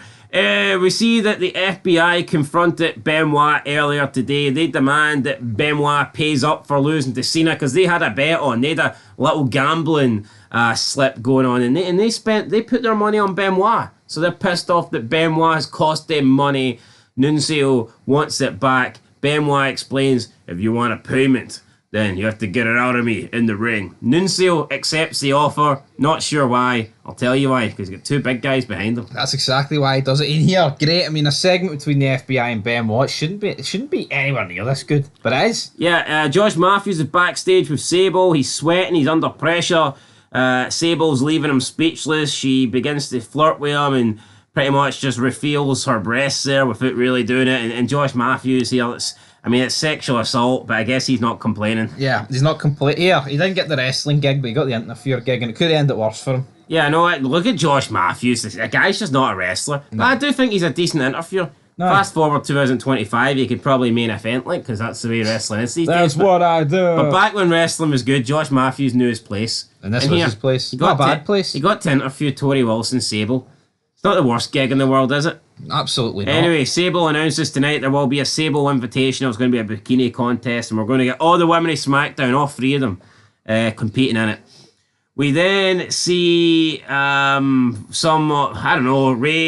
Marie, and Rhino. They visit America's Finest. They were on, US Medway. I believe that fought in the Battle of Medway back in like 1942. So I mean, that's a pretty monumental thing. Yeah, not quite tribute to the troops, but they were there supporting the Americans. The Americans. We then got Benoit versus Nunzio. Benoit wins a decent match here. Nunzio lasted quite long with. Yes, he lasted long. He lasted long in the crossface. He went for the Sicilian slice, but he sliced his own. Yeah, he got caught in the crossface. And normally when Benoit locks this in, you don't live to tell the tale. Nunzio, though, had the tap after about 10 seconds. But FBI got in the middle of the ring and they destroyed Benoit. The numbers game, just too much for Chris. And it was a 3-on-1 beatdown. Benoit won the match, but the FBI... they won the battle, didn't they? They did, yeah. Benoit normally comes out on top in handicap matches, but no this one. We then got Tajiri backstage in the locker room with Funaki. They're watching last week's SmackDown where Rey Mysterio does a 619 through the ring post, hits Big Show in the face. Big Show lands on his ass. Big 619. Big Show laughing stock. They're both making fun of him. Tajiri imitates the big slow. Falls on his ass. Big Show walks in, not happy, destroys the TV, destroys the tape. Tajiri and Funaki flee back to Japan before Big Show can catch them, and he smashes the TV off the wall. Decent segment. Yeah, it was a decent segment, but there's other people, right, like Big 411 Mania, who complained about this and saying, what is this, WCW destroying $1,000 TV and VHS set? What you're dealing with here's $1 billion company. There's so many fucking losers, man, that unless it's just technical wrestling in the ring, they're not interested. No. See anything comedy, see anything that's edgy, and it's referring to like race or anything like that, they don't want it. It makes them sick. See if they see hot women, man, they run away from it, they're scared, they close their eyes. Fucking grow up. Yo, but see if wrestling was just two guys wrestling would never been good. It would never have taken off. It would never got to mainstream. Yo, me or you, right, are never going to destroy like an £1,000 TV set, but we don't own $1 billion company. It's like, look at TV shows, right? This is a TV show. People fucking forget that. WWE are making way more than $1,000 a night to make up for this. I just way more. When I say way, you know what I mean? No, but it's like, see across TV shows, like, oh, that scene cost them $250,000 to film. You hear stuff like that all the time. Oh, they had to pay. I mean, what? Yo, see this though? Well, why would you destroy $1,000? Well, why would you destroy hundreds? Because McMahon's a multi-billionaire. Yeah, that's why. But why would you destroy hundreds of millions of dollars a year, giving fucking jobbers contracts? Then I know. Look at wrestling today, man. The guy's getting millions, and people are worried about $1,000 TV. Which, let's be honest, TVs back then wouldn't have been $1,000, would they? No, definitely not. Anyway, I thought it was a good segment. I liked it. Fuck the Big Show. Anyway, we get Rey Mysterio versus Crash Holly, or maybe you should call him Crash Hardy because he's a new member of Mattitude. He's the newest MFer. Matt Hardy, does he believe in Crash Holly? Crash Holly believes in Mattitude, but it doesn't get him the win over Rey Mysterio. Rey Mysterio wins. Shannon Moore unloads on Rey Mysterio after the match. Then Hardy gets in and he hits Rey in the head with his own book, the Mattitude book. And I mean, just like we've seen Benoit get beat down 3-on-1 here, we've seen Rey Mysterio get beat down on 3-1. Could be one of the last appearances we get for Crash Holly. It probably is, sadly. You know, we're not talking about a release here, we're literally talking about the guy's death, which is sad. It sucks. Sad. And Matt Hardy, Rey, will we get a rematch for the Cruiserweight Championship? Potentially. We backstage, Cena's in A-Train's locker room. He's trying to rile up the train. He dropped you on your fucking neck, man. I need you at full speed tonight, brother. So we see we see it there. A-Train's doing his. A-Train is watching the footage. He sees himself getting dropped on his head by Brock Lesnar. Cena is trying to motivate him, but maybe he goes too far. Train snaps, and he says that tonight Lesnar is going to feel the pain. Because here comes the pain, and it's A-Train bringing it, not Brock Lesnar. Cena seems happy with his work because that means that he should be able to get potentially a beaten down Lesnar at Backlash, depending on the damage that A-Train does tonight. We then seen highlights of last week, Jimmy Snuka on Piper's Pit. We get Rikishi versus Roddy Piper. Quick match here. Piper, so out of fucking shape. I'm like, I get it, right? The guy is old at this point. I mean, when I say old, he's not like old, but he's way past his prime. Especially in the 2000s, alright? Normally wrestlers didn't wrestle into their 40s. No, it didn't. Right? Because the late 40s. The new stars came up and replaced them. It's not like today when, you know, they're begging the real stars to stay close to their 60s because the new guys fucking suck. Back when wrestling was good, the old guys, it's not that they didn't choose to stay on, it's almost like they were pushed out. Agreed? No, I totally agree. I think, you know, the reason why WCW also lost the war is because they were giving guys like Piper and Macho Man. I mean, it's not all their fault, but WB obviously created the bigger stars in the late 90s, and that's what pushed them over the line. Yeah, I 100% agree. But Piper here, I mean, there's just no, I don't think there's any excuse for the shape he's in. No, there's Massive not. fucking gut. I don't know how long he's been. He's worse than 06, so I'll tell you that. Like, I don't know when he agreed to come back, but he did appear at Mania. It's almost 4 weeks now since Mania happened. Let's just say that he got a phone call the night before Mania, which I highly doubt. I would imagine that Piper was involved in that Mania talk for at least a few weeks. So I'm going to assume that at the bare minimum, Piper's knew that he's been coming back to WWE for 6 weeks. Could he not be in better shape than this? He could be, right, but see another thing. Or was he in even worse shape before we seen him come back? That could be it, but see if he's not in good shape, right, you know what you do? You work around that and you make him wear the fucking hot rod shirt and the kilt while working. Yeah, I mean, he took his t-shirt off, man. He's in his little fucking underpants and he just... No, but see if you're tuning into wrestling, right, for the first time, or say you've never watched Nitro and you haven't seen him in years, man, or you just say you haven't seen him and you've never heard of him, right, even though highly unlikely, but if you're watching this, you'd be like, why the fuck's this guy going one-on-one with Rikishi? Yeah, you would think the match would be quick, and it was quick. Sean O'Haire comes in, hits a fireman's carry into a spine buster. Rikishi gets the win via DQ, but I like O'Haire's finisher.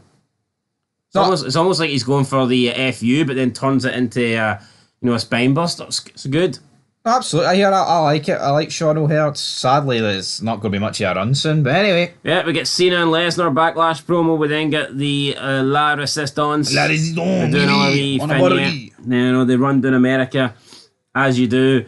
We then get the Sable Invitational. Sable comes out, Nydia, Dawn Marie, Tori come out. They all get 15 seconds to show their stuff. Nydia's the first to derobe. There was a Mae Young comment out there, so I mean, I don't know. Nydia is up first. She drops her robe, does some, questionable dancing, gets laughed at by everybody. You can clearly see here that they're going with the whole Nydia is like, trailer street trash. Then Dawn Marie comes out with her leopard skin bikini or whatnot, and people seem to like this, and Cole and Taz, they were enjoying it as well. And then Tori Wilson came out, did her red sequin bikini top, had a lollipop here, did some... I love lollipops. HLA, some Eric Bischoff, hot lesbian action impersonation. She shares her lollipop with Sable. And then you think at this point Sable's going to give Tori Wilson the win, but she declares a tie between Dawn Marie and Nydia, even though Dawn Marie got a way bigger pop than Nydia did. So, yeah, is what it is. Dawn Marie and Nydia then attack Tori. And, I mean, I guess this is it. Sable then puts the lollipop in Tori's mouth, walks off. Could this be, I don't know, could this be a plan? Sabotage? Could this have been Sable's idea from the beginning? I mean, it could have been, but I don't know. I can't undermine Tori's character the past few weeks? No, because she's kind of been like against every advance Sable makes. Now she makes one towards Sable, and Sable's like, well, fuck you. Yeah, strange. We get Los Guerreros making their way to the ring. It's Shelton Benjamin versus Chavo after some cheating. I mean, it's normally the Guerreros that lie, cheating steal. Tonight it was the world's greatest tag team. Benjamin beats Chavo with a roll-up. And, I mean, we're going to see who comes out on top at Backlash. We get Cena. He's prepping. He's rapping.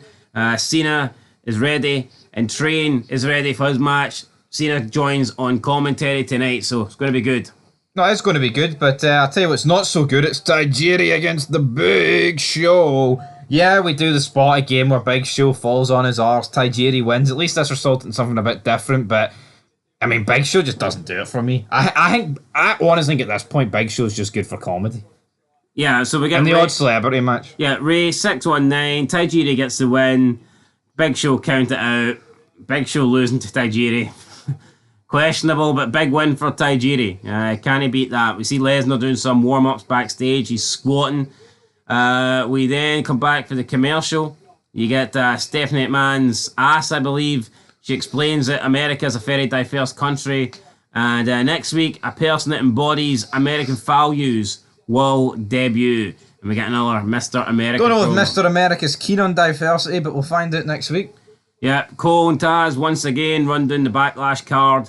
And then we get the main event, Brock Lesnar versus A-Train. Cena comes out, cutting a promo, raps down to the ring, references the prototype character. I mean, another good rap from Cena. His raps are never bad.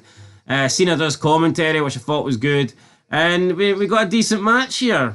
Lesnar hitting some massive overhead belly-to-belly suplex on A-Train.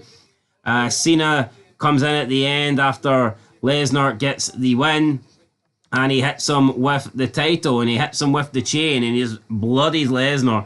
Looked like Lesnar had some swelling, some bruising, and I think this may have been a legit cut, to be fair, because, I mean, his face, his forehead looked pretty nasty. But yeah, Cena beating down Brock, going into Backlash. Sure, Brock's gonna be pissed. It was a good use of blood, right? Whether it was a blade or whether it was accidental or whatever, because you know what? It put over Cena battering him, hitting his finishers, hitting the title off his dome. It made Cena look like $1 million. And you know what? Even though SmackDown is worse than Raw for me, I think they've done a better job at building up a new guy in Cena than what Raw's done. Yeah, Raw's kind of got the same people in the main events. SmackDown. And to be honest, I don't think Raw builds anyone up ever. See, actually, I feel like Benoit has to go to Raw to win the belt, and Cena has to go to Raw to, like, you know, carry the show. Who's the next guy built up on Raw? I mean, it's probably going to have to be Batista and Orton. Yeah. But obviously they've been injured for so long, it feels like they're not even there. Anyway, I mean, I thought this was a decent go-home show for SmackDown, but it feels like it just doesn't have as much of a punch as Raw. I'll give it a 6. I think there's just some... I think the peaks on SmackDown might be as good as the peaks on Raw, but the worst stuff on SmackDown's a lot worse than the worst stuff on Raw. Yeah, I'll give it a 6 as well. I mean, a decent show, good show, but not great. Aye, so Backlash up next. Looking forward to it. And now, Raw and SmackDown present WWE Backlash. WrestleMania 19 will go down in history as one of the best manias that we've ever seen. But how will Backlash 2003 go down in the history books? Welcome back, guys, to Fog Wrestling. It is your Backlash review, and for me, this always feels like the beginning of the season, the first pay-per-view. I know it's not the first pay-per-view of the year, but if WrestleMania feels like a season finale, then Backlash seems like a season premiere. Absolutely, and what we've seen was a pretty good show in my opinion. Some great matches, the end of Dwayne, the official end of The Rock's full-time career, I'll call it. I know you could argue he's been part-time since like mid-2002, but this is it for Dwayne. He comes back in 2004, odd match there against Evolution. And it's sad. It actually is sad. It's sad that that's us. I would say The Rock, as we know him, is over. Yeah, he will come back and he'll have that feud with Cena, and there'll be some decent stuff in there. But The Rock that we all know, The Rock that we all love, truly, is gone after Backlash. Yeah, and you know what? Austin's retired. Hogan comes back as Mr. America, has a few matches in 05, 06. But for the most part, the three biggest stars that this business has created are fucking done. You could certainly argue that Backlash feels like an end of an era. Yep. No, absolutely. But here, we have to get into the show. And the poster boys, Team Angle, Yeah. Charlie Haspett, why are they on it? Not sure why they were on the poster along with Kurt, Team Angle. They're in the opening match. Obviously, Kurt Angle's not even on the show. He's out injured at the moment.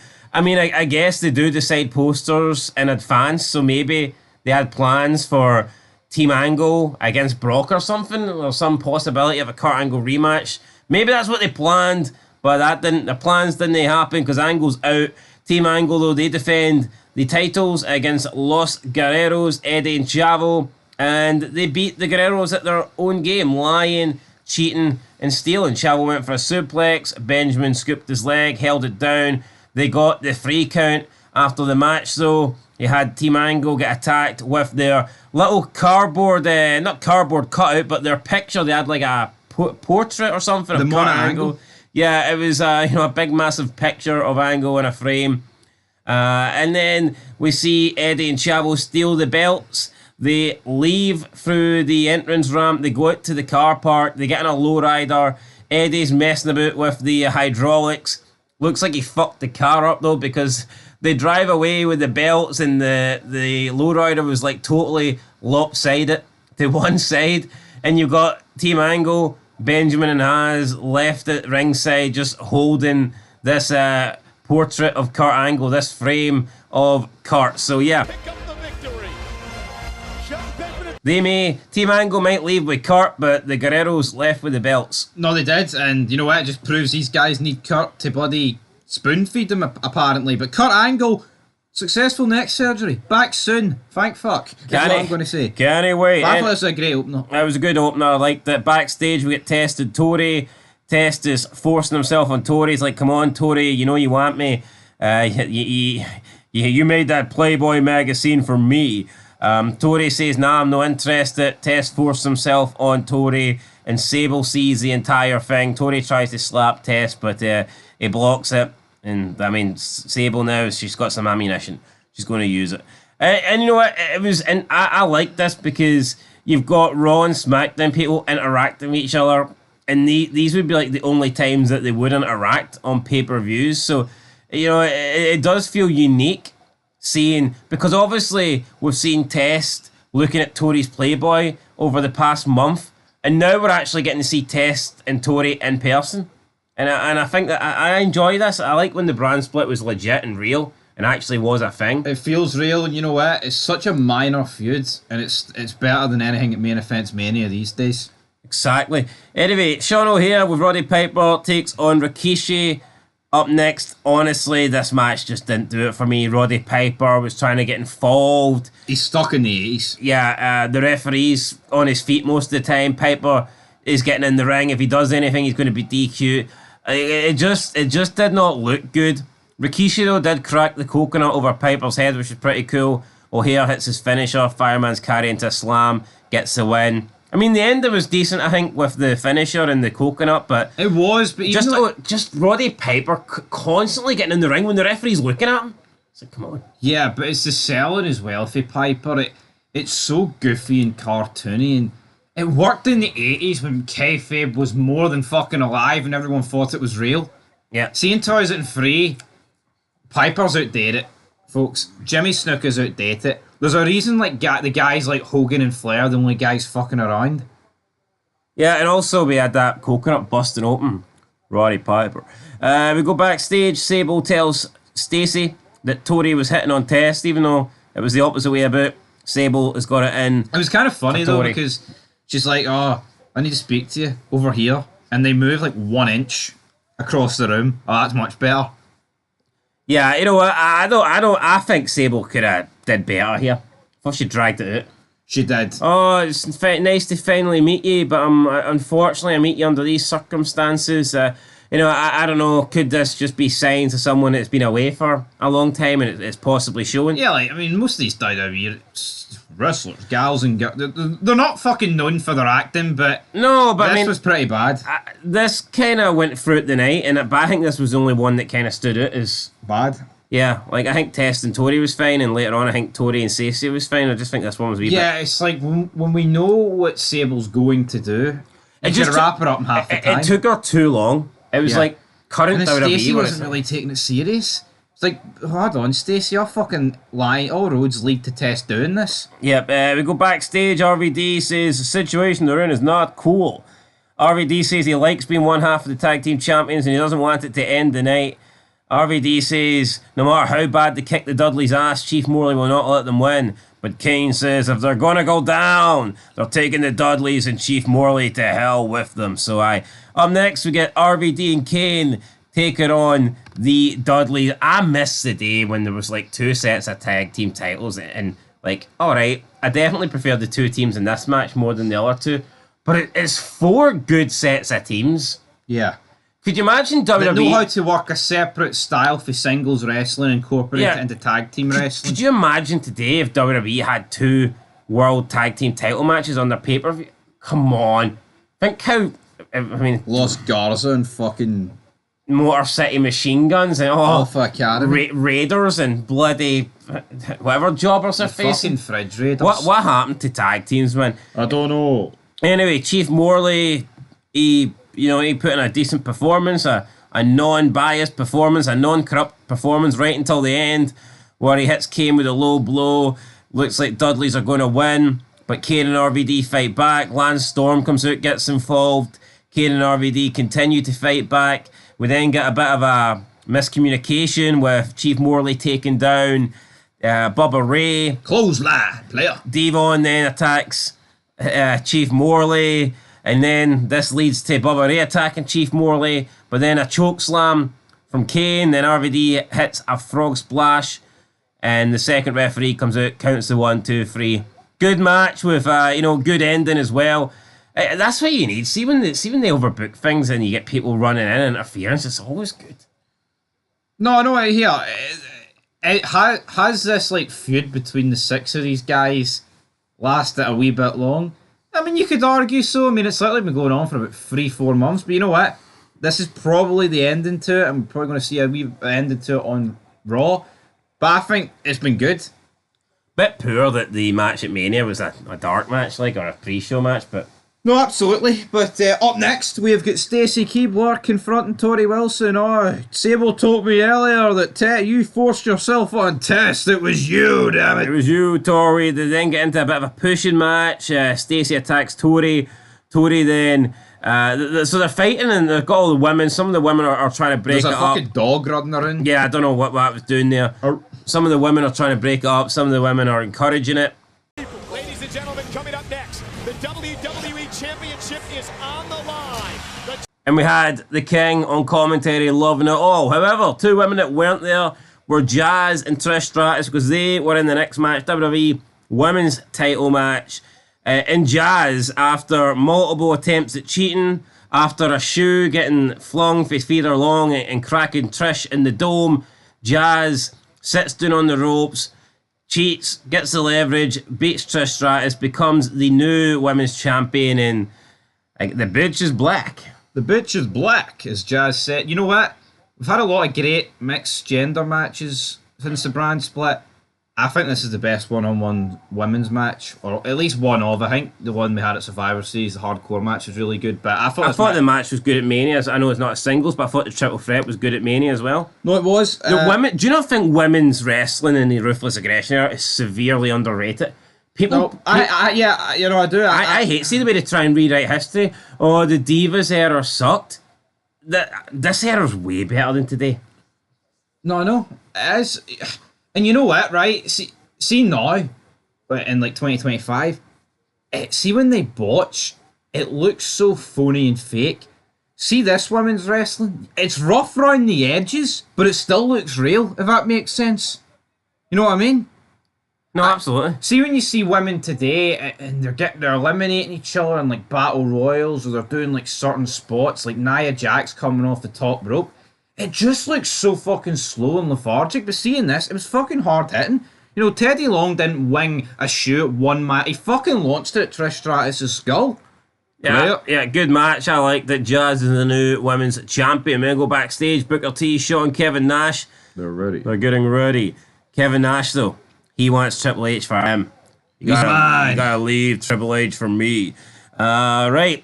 Up next, grudge match. Big Show defeats Rey Mysterio. Rey Mysterio had a bunch of 619s. He hit a lot of them to the gut, to the butt.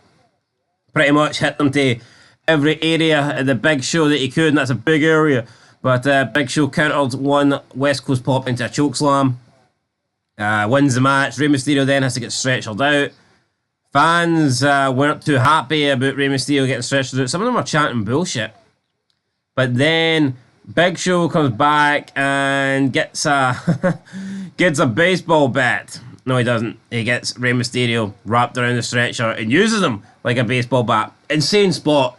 And just swings the stretcher into the ring post. And I then, think it's one of the most iconic images, I'd say, from like the Ruthless Aggression era. yeah, Mysterio then in the stretcher bounces off the ring post and Face first, boom. face first onto the pad that mat, I guess. No, yeah. you know what? This match was like 4 minutes. I thought it was done to perfection. The big man versus wee man style. And then he fucking kills him at the Yeah, end. because look, No one wants to see us go for 20 minutes. this didn't need to go 20 minutes with Big Show doing like rest holds and putting his body weight on Ray. No, See, nobody wanted this to is see when that. they used to book to perfection, right? I don't know who was the fucking agent for this match. I don't know who booked what and who did what.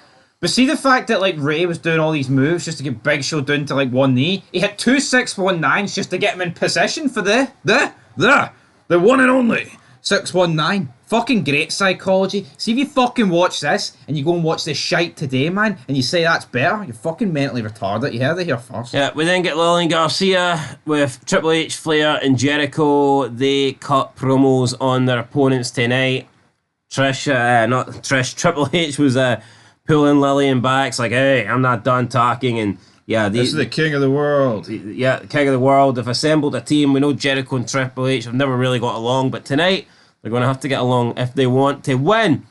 We then see Tori and Stacey. They're still brawling backstage. Cat fight. And Tori ends up pushing Stacey. And like, I really don't know if they meant this or not, but Stacey falls into like this locker. I guess it's like a filing cabinet. And then whatever was on top of it just like falls and lands and smashes her on the head. I mean, if they were trying to do this, then that was some perfection. Yeah, They executed it brilliantly. obviously something was meant to happen here because Steiner has to come out and pick her up and Tess has to get jealous, but it looked really good. Yeah, I don't know if that they practiced this a few times. Yeah, obviously this is taped, so they could have a few goes at practicing it, but as I say, Steiner comes out, Tess is out, oh, what's going on here? Well, what's Tess' fucking endgame? Does he want to double dip for as long as he can, or...? Yes, Tess not happy that Steiner's got Stacey in his arms, but he was just helping her because she looks concussed or hurt or something like that. So yeah, Tess very jealous. But here, if he can't be that jealous, or else he wouldn't be sniffing around Tori Wilson. We then get the WWE title match: Brock Lesnar versus John Cena. Good match, hard hitting. Cena tried everything, pulled out all the stops, tried to cheat, tried to win the title. In the end, couldn't do it. I mean, there was one period of the match where I think Cena had Brock in like a sleeper hold, and it did last too long. That's my complaint. Cena had him in like some sort of like Do you not... cross. He had his legs crossed around Brock, and he had not like a chicken wing. It was like a sleeper hold, but Brock was like bleeding, and it just went on for too long. And I think the crowd were beginning to boo a little bit as well. You could hear like some jeers, and There's a fine line between mastermind in that. I think Cena and Brock, at this point of their careers, probably can't. they're not green, but they're not exactly, ring generals at this point. I mean, these are two guys in their early 20s here, putting on a WWE Yeah, but championship match. also I think you can't just blame Cena. The guy that's in the sleeper hold also I think needs to play a part, and I think the commentary as well. It just felt like Cena. It felt like they were taking a break. It just felt like there was no real reaction for Brock, and Cena just had him in a sleeper hold, and they're like on the ground for like 2 minutes. Do you know like with Cena and Brock, we got robbed of like a prime match?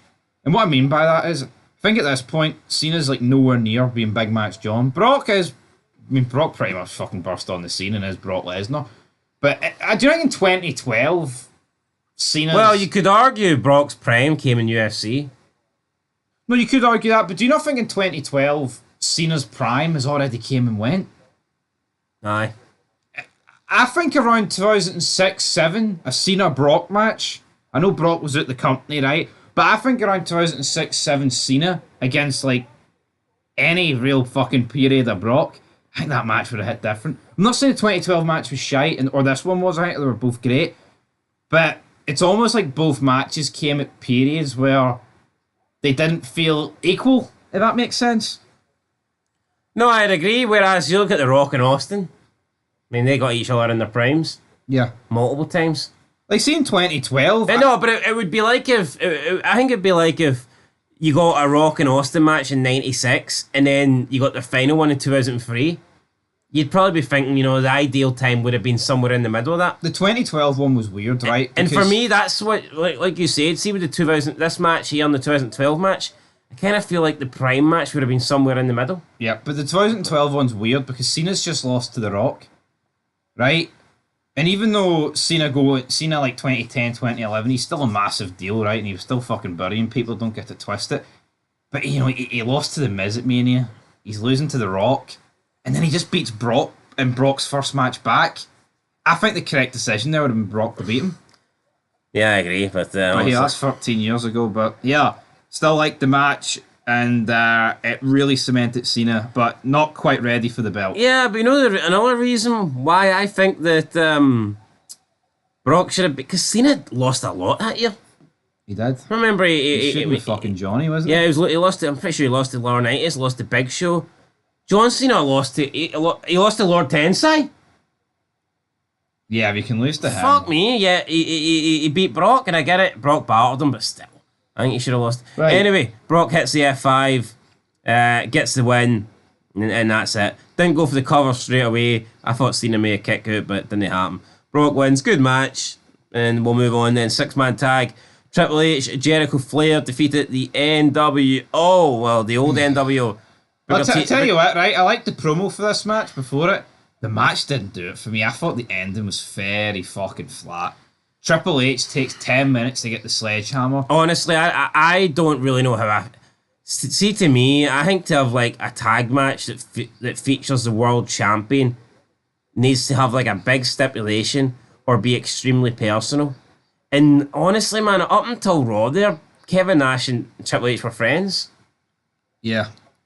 And then, I get it, Booker T was taking on Triple H and Ric Flair cost him, and you had Jericho and Michaels at Mania. I get it, but for me, this just feels more of a Raw match, doesn't it, than a Backlash? No, it's massive, right? And I've no real issue with it being on Backlash, to be honest. I do prefer my world champion defending his title, but we got that on Raw against Booker T, WrestleMania rematch, so I can't complain too much, but I just don't think the match really delivered. There was a lot of confusion about who's the legal man, who's not. And I just thought the ending took far too fucking long. Anyway. And then Nash takes the pin. I would have fucking bet my life on Nash hitting the jackknife on Flair and winning 1, 2, 3. And you want to know why? Because I know for a fact the next 2 pay-per-views is Triple H against Nash, and Triple H wins them fucking both. So what fucking good does it have Nash losing at Backlash as well? Well, I mean, he did use a sledgehammer. Okay, he did, but come on. I don't know. I didn't really. Yeah, it's great seeing these 6 guys in the ring, but I expect a wee bit more, to be honest. Yep, Triple H won at Mania, won at Backlash. Probably not going to lose anytime soon, is he? Fuck it. Yeah, when is it? What pay-per-view is it? Time to play the game. It's the one in between. What pay-per-views do you lose the Goldberg at? It's one after SummerSlam, isn't it? Reign of Terror.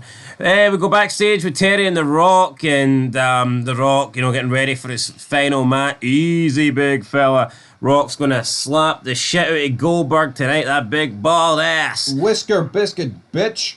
Yeah, then we get The Rock, Goldberg, main event, and I enjoyed it. The Rock obviously had to carry the match. Goldberg, it's weird seeing Goldberg do a match that doesn't end in like 2 minutes. Yeah, I think it was only about 12 minutes this match, which, 12 minutes doesn't seem a lot, but for fucking Goldberg, it's about 10 minutes too long. I feel like an Iron Man match. I did. Goldberg in the end defeats The Rock, hits the jackhammer. Look, I'm not going to sit here and say Goldberg's a great professional wrestler. I'm not going to say he's Shawn Michaels because he's not. But I think the guy gets too much hate. No, of course. Yep, absolutely. And also, he works a different style. Why does everybody need to be the same? I don't want Goldberg to be a great technical wrestler. You've got Benoit for that. Goldberg's a guy that just hits fucking moves, impactful moves, and he looks like he's killing you while doing it. There was jeers here for both guys, right? Goldberg's unique. And he addressed it on Raw, and obviously that will be in the Raw review, but I like the fact that Goldberg says, you know what, those fans pay their money. Doesn't matter if they boo or cheer me. I'm here to kick ass and win titles, sort of thing. And that's exactly what it fucking should be. See this pish where they change stories based off, like, reactions and, like, people change it's like, we seen Charlotte Flair in 2025, right, last month, win the Rumble, and, like, cut a promo on Raw where they were booing her and she was acting as a face, but then on SmackDown, she was cutting a promo as, like, a heel, but they were cheering her. It's like they care to the fucking audience. At least if Goldberg turns around and says what he said on Raw, by the way, here, doesn't matter who cheers me or who boos me, I'm here to kick ass because I'm Bill Goldberg. That's what I want to do. That's why I'm here. Do you think that just covers all angles, though? No, it does. It does. Anyway, Goldberg covered The Rock. 1, 2, 3 after the jackhammer. After the match, The Rock gave a farewell speech. Said he'd be back someday. I mean, he kept his word, but it is the end of The Rock. Let's just be honest. And it is the end of Backlash. So yeah, good show. How good was it though? Yeah, we've got to get into it. I'm going to give it a 7 out of 10. I thought it was a good pay-per-view, but it wasn't great. I thought there was a lot of good matches, but there was no great matches. I thought, I like some of the decent segments as well. It was good, but there was no standout match for me. And dare I say, as much as I think this Steiner, Test, Keebler, Wilson, Sable stuff is good, I think it took up too much of the show. Look, you look at 3 or 4 different segments.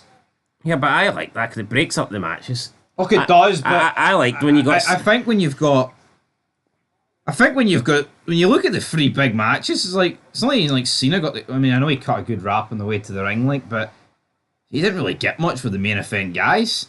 He kept, hey, you tell the big nose I'm looking. Big sexy's looking. I agree with a 7. I feel like the mid card matches all delivered. Maybe apart from O'Hare and Rikishi. But the women's match was as good as it could have been. But Ray and Big Show, as I said, that was pretty much... Yeah, the women's match was one of the better matches, I think, of the show. Yeah, I thought Big Show and Ray was pretty much done perfectly. I thought both tag matches were great. But when we look at the 3 main events, Goldberg Rock, it's not the greatest match you'll ever see, right? But I still thought it was good, and the way it deserves to be main event. The promo was great, and I loved the fact the show kicked off, hyping that up. Title match was good. I think the 6-man tag, though, was a bit of a letdown. So I'll agree with a 7 out of 10. Up next, guys, 28th of April, Raw edition. There might be a certain rattlesnake making his return. You just never know. Till then, peace. Another week goes by without JR. Why? Damn it, tell me why. But thanks to the worst McMahon of all time, Linda, we're getting back. Stone Cold. Steve Austin. Welcome back, guys, to Fog Wrestling, and that is sure to rattle the cage of Eric Bischoff, the rattlesnake, coming back to WWE Raw. Bombshell announcement for Linda McMahon. Normally when she turns up, we're all groaning, we're all moaning, we're all wanting to look for the remote and turn off the telly, but you know what? Maybe the best thing Linda McMahon ever done, giving us the news that Steve Austin is returning to Raw. Oh, hell yeah. Dun, dun, dun, dun, dun. Linda McMahon, the worst McMahon. Right? Has to be said. Well, she was the best McMahon tonight. She was the only McMahon, damn it. But you know what? I don't mind Linda. Some pretty iconic moments. Well, all she had to do was bloody bring back JR at the same time and we would have been flying. We'll get JR sooner rather than later, but it's one day after Backlash. It's time for Raw. The highlight of the night. Doesn't quite go that, doesn't it not? It goes, but it sounds cheap. Yeah, sounds... Triple H called him, it doesn't sound right. Sounds more like a video package they would show you. Aye. Oh, here was last week's highlight of the night, and you know, some guy referring to himself as it. I don't know, it's not really got the same ring to it. But Jericho says that Raw needs a cooler show than Piper's Pit. And we get introduced to Jericho's highlight reel And the first guest is a big guest. It is Goldberg. Goldberg comes down. Jericho talks about the story between him and Goldberg. Well, we get to see these guys fight again. This time, maybe not backstage, but maybe, possibly. I mean, they did have a bit of a fight in the WCW ring as well. Jericho and his 1,004 holds almost ending the streak. Here, almost ended the streak, but it didn't. That would be reserved for the late, great Scott Hall, but he's no here. It's Jericho and Goldberg in the ring, and what I thought about this Is it not Kevin Nash? Yeah, but Scott Hall's the one hitting with the taser. But Nash is the one that gets the pin. But who's the guy that really ended the streak? So hold on. I'm pretty sure it was Nash that hit him with his taser. Either way, get fucking tased by the outsiders too sweet. If Paul Heyman hit Taker with a jawbreaker, and then Brock... A jawbreaker? It's like a jawbreaker, but Paul Heyman version. If Paul Heyman hit The Undertaker with the jawbreaker, and then Brock Lesnar rolled over into the cover, would you say Paul Heyman ended the streak? You know what I mean? Like, come on. Yeah, but we can't 100% guarantee which one of the outsiders actually beat Goldberg. No, I can. I'm pretty sure it was Nash.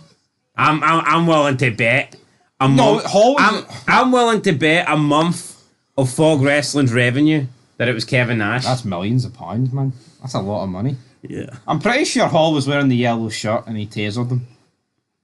So therefore, he probably wasn't in the match, was he? I don't know. If he was wearing it. Actually, wrestled with a yellow shirt on. Either way, but Goldberg says they can boo me, they can cheer me. I'm a delight, big man. And then Jericho whipped out a bunch of fucking jobbers. None of these guys want you here. 3-minute warning, Victoria and Steven Richards. What's going on here? Yeah. We don't want them either. Yeah, Christian. Well, I don't mind Victoria and Stevie Richards, but 3-minute warning can go. Christian calls himself the new People's Champion. Don't know how that's going to go down, but he asked Goldberg how it feels to be booed by half of Boston. So, I mean, maybe Christian is the People's Champion, because, I mean, Goldberg was probably getting more boos than Christian. But yeah, the jobbers come out and they go down to the ring. Unfortunately for Stevie Richards, no one enters apart from him, and he eats an almighty spear that leaves him lying with his ass up in the air. So Stevie Richards gets taken out with a spear, and not good. Goldberg, though, decent start to Raw. I like they addressed the fact that the Goldberg was getting booed. Goldberg said he doesn't care, he's there to win, and that's a good attitude to have. Who's next? Stevie Richards was next. Anyway, match 1, Hurricane, Chief Morley, and the Hurricane gets the win. I think we're seeing now that Chief Morley is probably just going to move into the actual, chief of staff role. I think his days as a legitimate competitor are done. Not that losing to the Hurricane is like a disaster.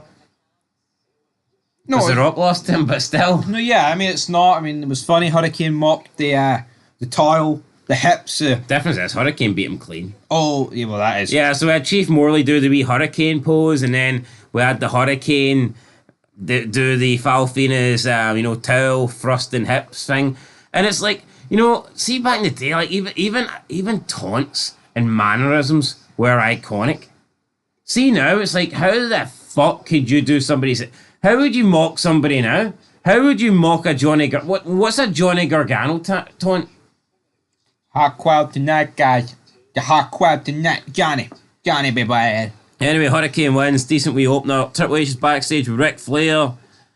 Feeding their huge ego. Triple H says that they got a match tonight for the tag team titles. So, RVD and Kane... You're the game. You're brilliant. I love you, man. That's why you're the game. That's why you're the champ. Do you not think at this point Ric Flair's kissing Triple H's ass a little bit too much? Yeah, he's up it. He's up it like Triple H is up Gargano with his nose. I mean, I get it. Yes, Ric Flair's in this like manager role, and Triple H is the man, but I just think that Ric Flair's like too much of a cheerleader for the game. He is, isn't See, when Randy Orton and Batista come back and they get into Evolution, even though they're young, and you could argue they should be putting over Triple H more because they haven't really achieved anything, and Ric Flair's already had a legendary career, but I just can't imagine them sucking up to Triple H the way Flair does. Now, maybe it's because Flair's on the way down and those guys are on the way up, but it's a bit weird. No, it is very weird, but talking of weird, up next, White Boy Challenge. Theodore Long points out that Jonathan is Coach's slave's name. What do you make of that? I liked it. That's pretty good shit. Great commentary. Theodore Long delivering in a match that went 3 minutes 02 on the clock. White boy almost survived. 1 minute 58 off.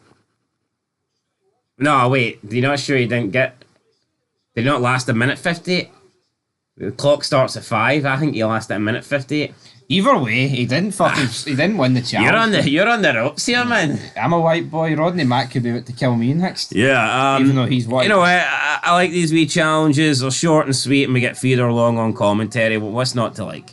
Exactly. What? It's not me. Theodore Long never drops the ball. Yeah, Eric Bischoff and Trish are backstage. Trish demands a rematch. Eric says that he doesn't know if he can make that happen, but she wants it. Therefore, she is going to get it.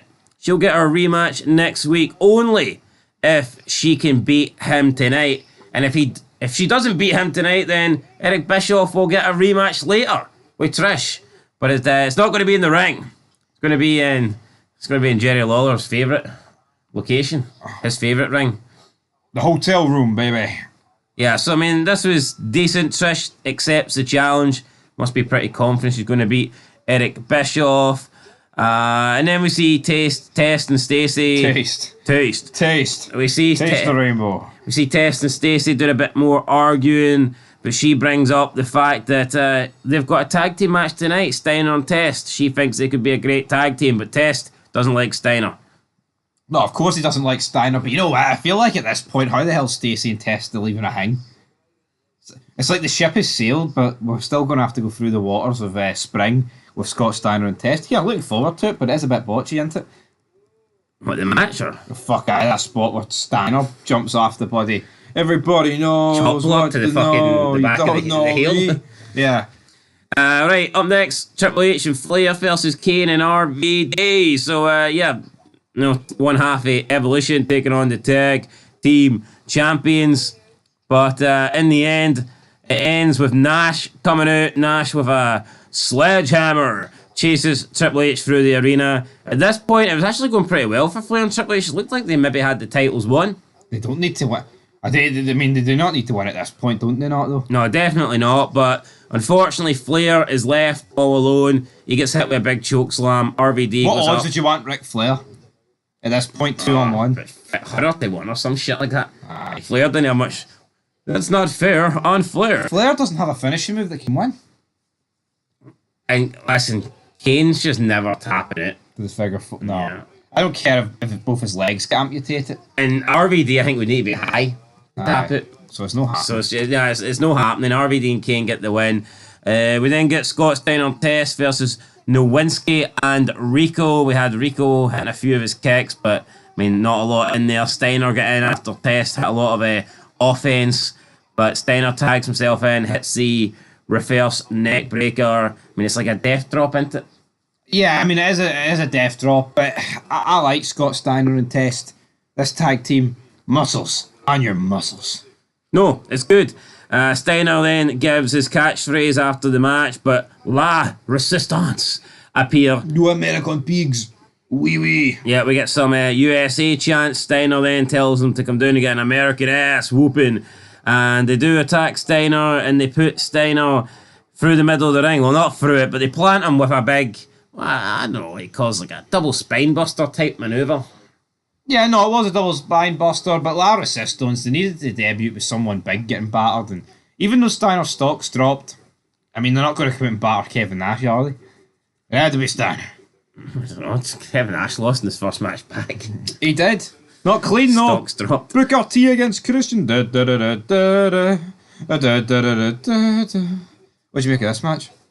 Yeah, no, good match. All right, Goldberg comes down, hits a jackhammer on Jamal. So we've seen that Booker T was saying he's happy that Goldberg is here. I'm the only player happy player. Yeah, he's the guy for WCW. And then we see that crew that seemed to have an issue with Goldberg earlier. They came out to get involved in Booker T's match. We had Rico and we had 3-minute warning. But don't worry, because Booker T had backup pretty soon. And Goldberg comes out, pretty much wipes the floor with everybody. No contest. Spears Rosie through the barricade. Very good. This looked good. Yeah, Goldberg coming out, wrecking machine, and a spear through the back. And the commentary team said they've never seen anything like that before. And I think that is actually legit. See, up until this point, I cannot recall one barricade breaking moment. Yeah, I can remember a few table spots against the barricade. I think Invasion 2001. There was a couple, but the barricade didn't break. It was like a table broke at the corner of the barricade. But at this point, this is probably the first one. See now, man, you get this like once a month. Yeah, it's fucking cheap, isn't it? Pretty damn lame. There was a period where we used to get it a couple of times a night. Like Yeah. pay-per-views, it was fucking ridiculous. Yes, we see Trish Stratus is warming up, Eric Bischoff is warming up, and we get the match. It's Trish and Eric going on the main event of Raw, but it's not really a one-on-one match because Jazz comes down, she gets involved, she starts beating the shit out of Trish Stratus, and Eric, in the end, gets the win. Victoria also came out as well, so I mean, it was 2-on-1. Yeah, I mean, not that really Eric Bischoff needed help to defeat Trish, but he does do it in the end eventually, and you can tell at this point they've lost The Rock. And you know what though? They lose The Rock, and then obviously we get Austin back here. You got Hogan coming back on SmackDown. It's like, even at this point when you lost guys, they brought guys back. No, absolutely. Eric then tells Jazz and Victoria to leave her alone because he needs her to stay awake. And he says that he's going to be able to teach Trish a few things and maybe she can teach him a few things. And he gets the pinfall. He gets the 1, 2, 3. But before he can celebrate or before he can cash in on his stipulation, his little deal with Trish, we see a limo arrive. And who gets out of the limo? None other than Linda McMahon. And we see Eric Bischoff quickly panicking here. He's like getting the referee to help Trish up and check on Trish, even though that was the least of his concerns like 10 seconds ago. Linda McMahon makes her way to the ring. Bischoff starts apologising. He's like, yeah, it was just a joke, I wasn't going to do anything to Trish, just some light-hearted banter. And then he says he doesn't have any interest in Trish. In fact, he likes an older woman, a more mature woman. Just like Vince did. Yeah.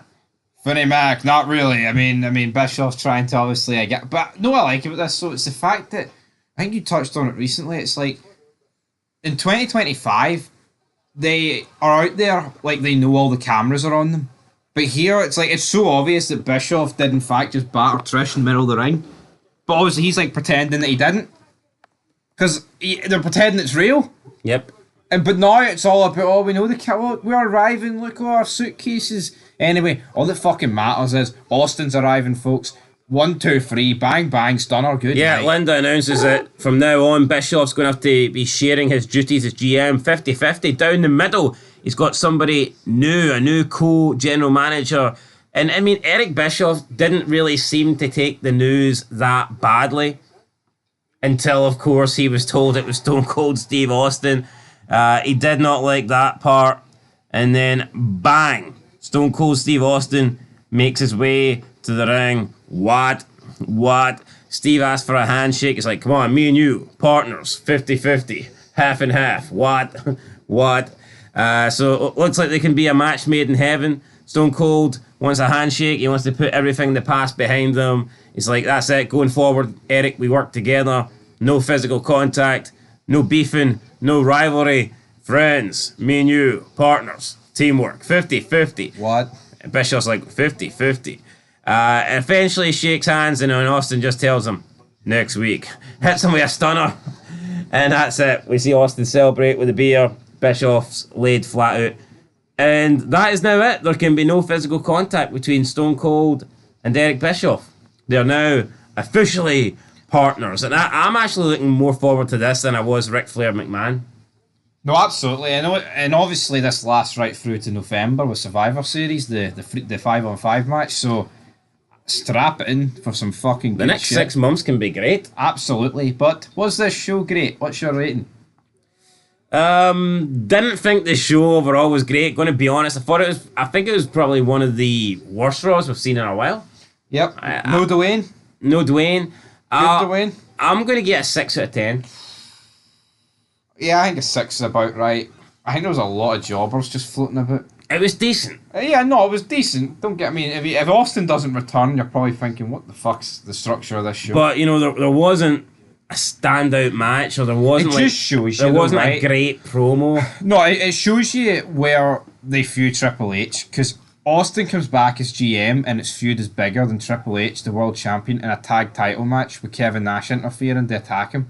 Yeah, I mean, I think the show started good with Jericho, Goldberg in the highlight reel, and I think the show ended good. See, Triple H, he's So like lucky. in the middle, it was a wee bit. Triple H is lucky. The Rock went to Hollywood and Austin's neck was done. He would not have had a reign of terror. No. Not a chance. There's no way Triple H would have held the belt for the best part of 2 years if those guys were full time on Raw. No. Anyway, folks, 6 out of 10. Top 5 moments up next. Till then, though. Peace. And that, folks, ends our 2003 April extravaganza. Now, if you'd rather this, because I know some people don't have the time to watch each review individually, some people would argue, where the hell am I finding 3 hours, brother? But this video, yes, it was 3 hours, it was a long one. If you watched all of this, fair play to you. But, you know what, I thought it was a nice way to condense all the reviews into one video, and if someone simply wants to hear us talk about the month of 2003, then you can put this on. You don't have to switch and change and go through playlists, things like that. So, yeah, I was thinking about doing this for even other channels, like my entertainment channel, you know, like a full series review with all the reviews back to back, obviously me talking in the middle and at the end and at the start. So if you'd like that and if you like those channels, go check it out. But folks, if you made it this far and you didn't skip, I salute to you, big man. Red Cross for you.